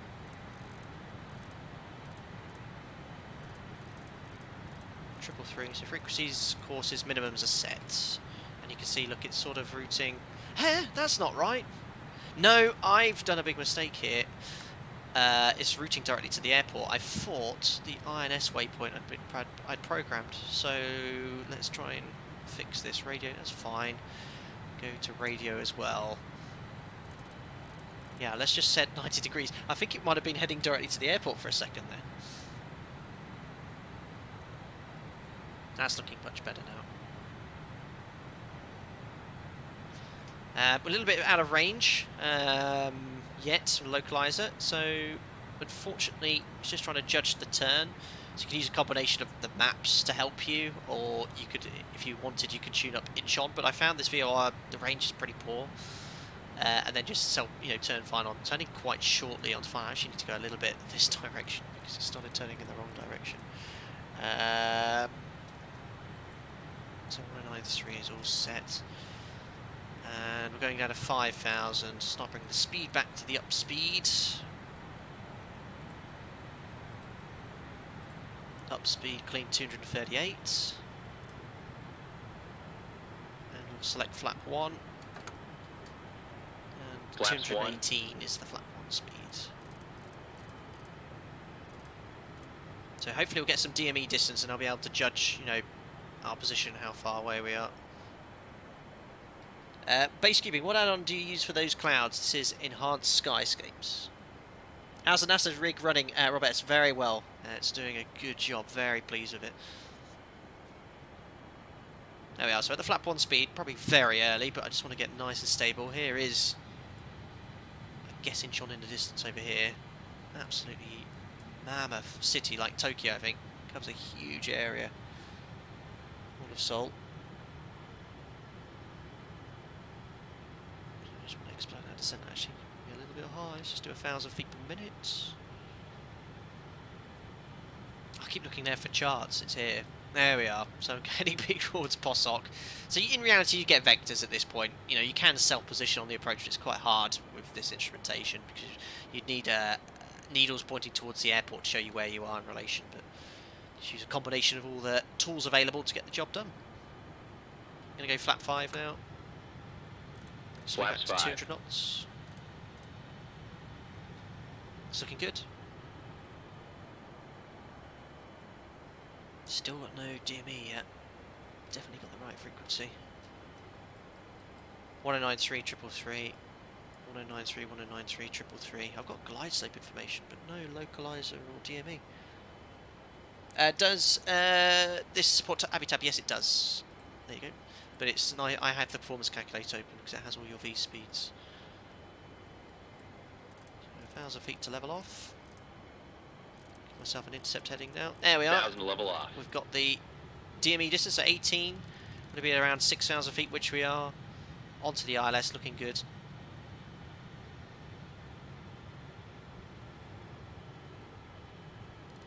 Nice. Just 1 dot. Pretty happy with that. So we're flying 3-3 left. I'm not doing any unicomming here.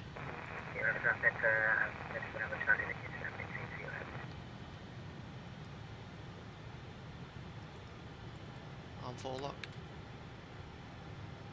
HO traffic, yellow, Alpaca 74, Charlie November, establishing on ILS 33 left, and we're 16 miles. Oh yeah, so what Lauren suggested 13, I could have actually tuned up Incheon VOR on 13.8 on box 2, and then I would have had actually a RMI pointing towards the airport, which would make self-positioning a lot easier. Can arm ILS now.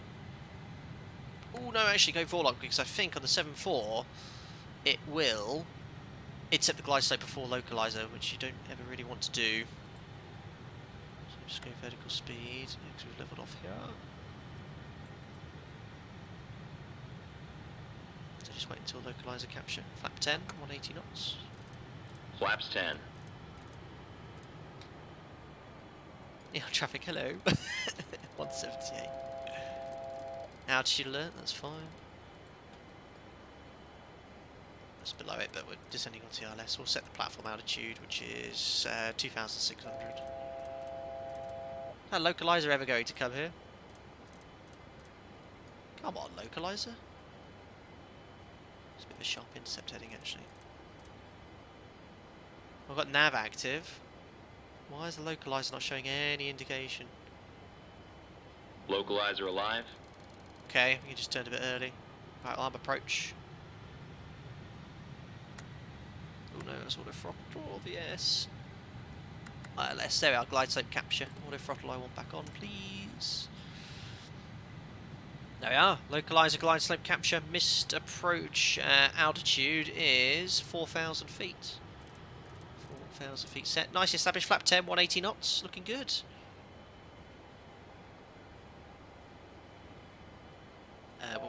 Won't do a landing checklist until we get the gear down. I'll go gear down about 8 miles. Gear down flap 20, do it a bit earlier than we usually do it. My operator. Oh yeah, mute the alerts. I always forget that. Thank you.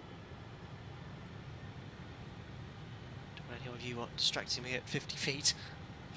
I mean, usually when I'm offline like this, it's not such a problem. But when I'm on VATSIM, it's just an extra distraction when it can be really busy. I'm trying to listen to ATC, but no ATC here. It's a bit more, or less important. So we'll go get down flap 2158 will be the next speeds. Altitude alerts blinking at me because we're below our target altitude 4,000, but that's the missed approach altitude. Looking good. There is 3-4 left.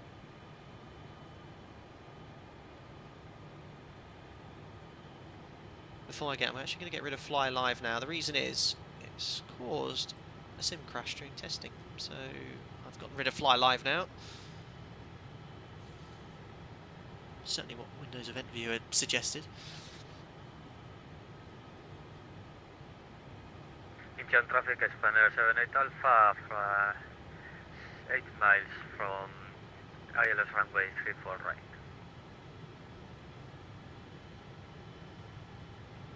It's on 34 right. Ooh. What does he say his distance was? 34 right is over there. Can't see him though. Right, 8 miles, let's configure. Gear down. Flap 20. Flaps 20. Landing checklist, so all these switches need to go to flight start. Speed brake, armed, landing gear, waiting for the green lights. Gears down, green light. Excellent, flap 30, 143. Flaps 30.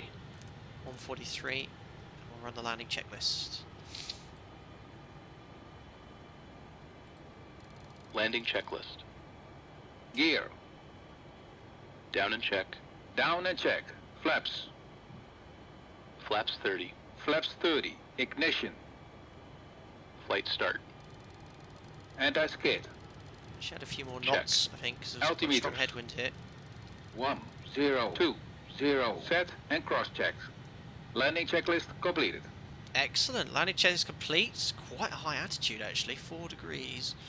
I don't know if that's something to do with my CG, but that altitude's very high up. On the 7.3 it's usually about 1, but 7.4 maybe it's a little bit higher. Landing check is complete, speed's good. Right, I think it's time to do some hand flying. Jog traffic out back at 74 Charlie November, short final on 3 left. Perfect. Let's do it. So disconnect the auto throttle. Auto throttle's disconnected. My speed and disconnecting the autopilot. My aircraft. I've managed to butter on every single stream in the 747-200. Have I just jinxed it? Yes, I have. I should have kept my mouth shut. So ATC is quite hard to get a spot wind, but I think it was quite strong down the runway. We didn't need to do much of a decrab. Looking good, 2 reds, 2 whites. It's an excellent freeware airport by $0 payware. It is payware quality, but completely free to install and download. Really nice. A little bit high, 3 whites. Just increase that rate of descent checked. Need more than 1,000 feet per minute. Speed's getting a bit high. Very hard in an aircraft like this to see the airspeed indicator in a sim. Back on glide. Remember the eye height's a little bit higher than it would be in your 320s and your 73s. Lots of little inputs.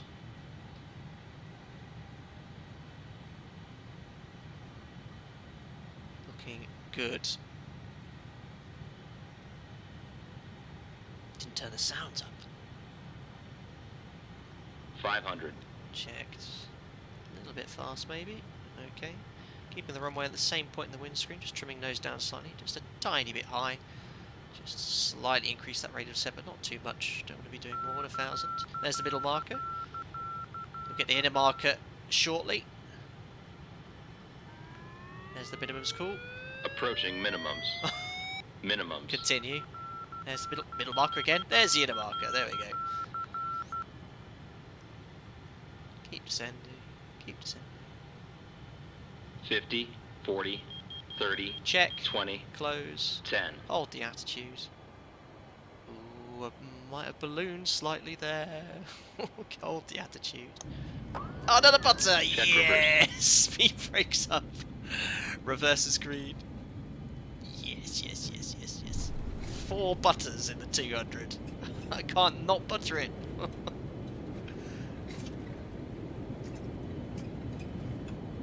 100.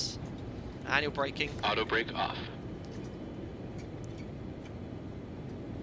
Coming up to 60 knots. 60 knots.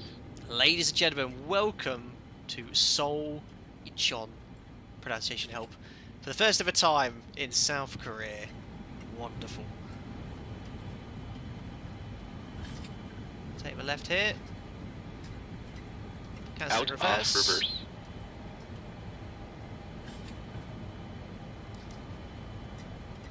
Flaps coming up. Flaps up.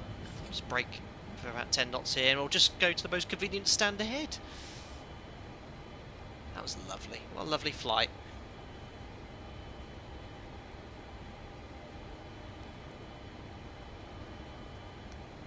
And we'll go park next to the... Is that an Air Asiana 747? And an Alpaca. Everyone's parked around the same place. Alpaca 74 Charlie November vacated 33 left taxi descent. I was about to say thanks to the ATC. There we are. Strobes can come off. The strobes. No, that was the beacon. Don't turn that one off. Ah, actually, I'm going to go for the air bridge with two gates. It'll be might as well. We've got the 7.4 today. Weather radar to off. APU. Start. You can see the lights off the wings illuminating on the Oh wow, do you see that? Look at the terminal, lights reflecting. That's so cool. We'll go for this stand here, 267, it's got 2 bridges. But have a little bit of taxi music as well. For old time's sake. There we go.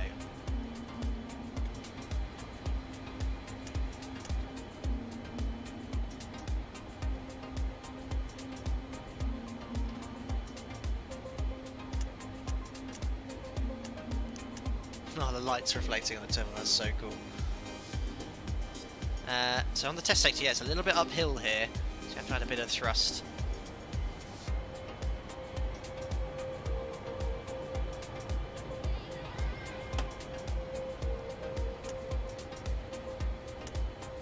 Coming a little bit too hot there.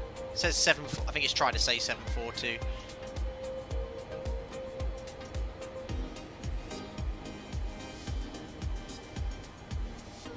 20 meters to go. Let's go left a bit more. There we are. 10 meters, 9, 8, 7, 6, 5, 2, 1, stop. There we are. Right, parking brake is set and APU is up and running, so we'll now close the auxiliary power. Sorry, close the buses. We now have APU power, so we shut the engines down.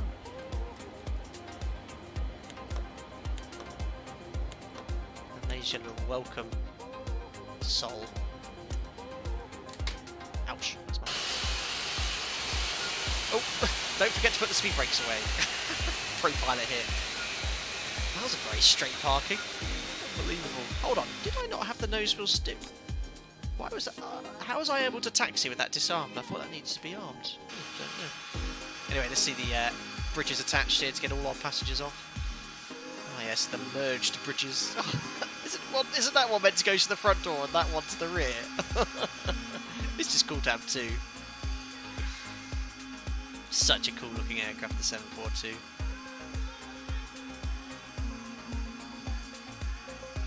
Thank you very much, 321 Short. Very nice stream, Captain. Thank you. How can you put the landing details back on the screen? Pause doesn't work for me. I don't think you can, CO. Once the butter calculator has given its score, that is it. It won't come back. There we are, bridges attached. We can now start offloading. Addicted to flight simulation shocks. I'll leave that there because we'll be doing a replay shortly. Oh, that was a lovely flight. So happy with that. Felis 742, guys. Great aircraft if you want to be recreating the classical days of aviation. $70. It is pricey for some, I understand, but it is extremely high quality. Sam plug-in behaving normally. Sam's got a bit confused with those air bridges. This is why I always manually connect them. Well, yeah, good idea. A little bit crossed there, but it happens. Thanks, lovely comments on the approach there. Good butter. It was a bit of a float though. I had a bit of pressure to keep my butter streak on the classic going. There's four times I think we streamed it. 4 butters. Amazing. Lots of butter emojis. Love it. Why can't you do a hard landing? Learn iCode skills with Rish. I just like to not try and butter. If I don't, that's it. I get berated. Snapshot, how you doing, buddy? Did you see me there? There's something oddly satisfying or stately about the 7.4. Everything seems slower. Absolutely, yeah. Calm, and it's like wearing a tweed jacket and a big cigar. Just enjoying yourself. Excellent. Is your body gear steering on? No, but it seems taxi okay. Still didn't get my invite. Don't worry, Flight Sim with Titanical, it'll get there. If you have any problems, just drop me an email or a message on social media. Super Tree Gamer, as someone who's got the Felis 742, I say it's worth the price. Absolutely high quality of PMDG. Well, I mean, that's your opinion, but yeah, it's a very high quality aircraft as well. The PMDG aircraft are very detailed. Looking forward to seeing what they get out from Microsoft for the Series 8. This is a very high fidelity aircraft. Very, very cool. Excellent. Well, we'll call it a day then, because I've actually got to go to work tomorrow on early, so I need to go get some food. But it's been thoroughly enjoyable. Thanks to everyone that joined in on this sector. Getting ATC here is going to be always quite difficult with the time we're flying, because it's 3 or 4 o'clock in the morning here in Seoul. So yeah, I'd need to sort of stream early morning, wouldn't I, Europe time, to get any sort of ATC. Maybe in the future we'll sort something out there. But it's great to have a lot of people in from Korea today enjoying the stream. It's really, really cool. Anyway, we'll call that a day. Just for your amusement, let's do the taxi-in checklist. I won't do the full shutdown. I'll do the. Let's just do the after landing. See what after landing checklist. 7 units over with that one. Brake pressure. Where's my trim not working? Check. Parking brake set. Well, I'll have to skip that. Parking brake set? What? Parking brake released. Brake pressure. Oh, have I got no... Body gear steering. Happy now. Oh, we'll skip that one. What have we done? Skip. Joss is not happy with me. Oh, what have I done now? Auto brakes. Auto brakes. Hold on. Off. Ignition. Oh, I didn't do any of the taxi and flow. Off. Engine and wing anti-ice. Off. Off. Radar and transponder. Damn. Oh no, this needs to be... What else needs to be off? What? Radar and transponder standby. Standby. Standby. Why not off? Flaps. Up. Spoilers. Down. Stabilizer trim. Oh, 7 units, but for some reason my stab trim's not working. I don't know why. I'll have to skip that one. Don't worry about that one, Joss. Outflow valves. Open. Pressurization mode selector. This. Didn't land with a huge amount of fuel actually. 10 tons. I actually needed 13 tons for my diversion. Oh my goodness. Yeah, pressurization mode selector manual. I guess they depressurized the plane manually then. Manual. Okay. Aft cargo heat. Let's see. Oh my goodness me. Off. APU. Check. That's on. Checklist completed. Yeah, the secure. We'll do the replay anyway. But that was great. I missed out about 65% of all items there. The crisscross air bridges as well. Straight to the replay, ladies and gentlemen. Right, let me get the music up and running. There we are. Excellent. Right, well, last time I did a replay, the sim crashed, so fingers crossed. I want to see at least one butter.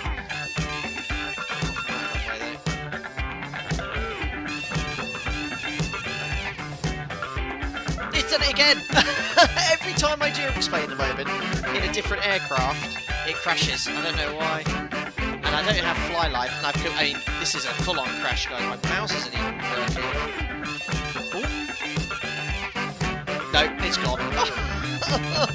I've got to see what's going on.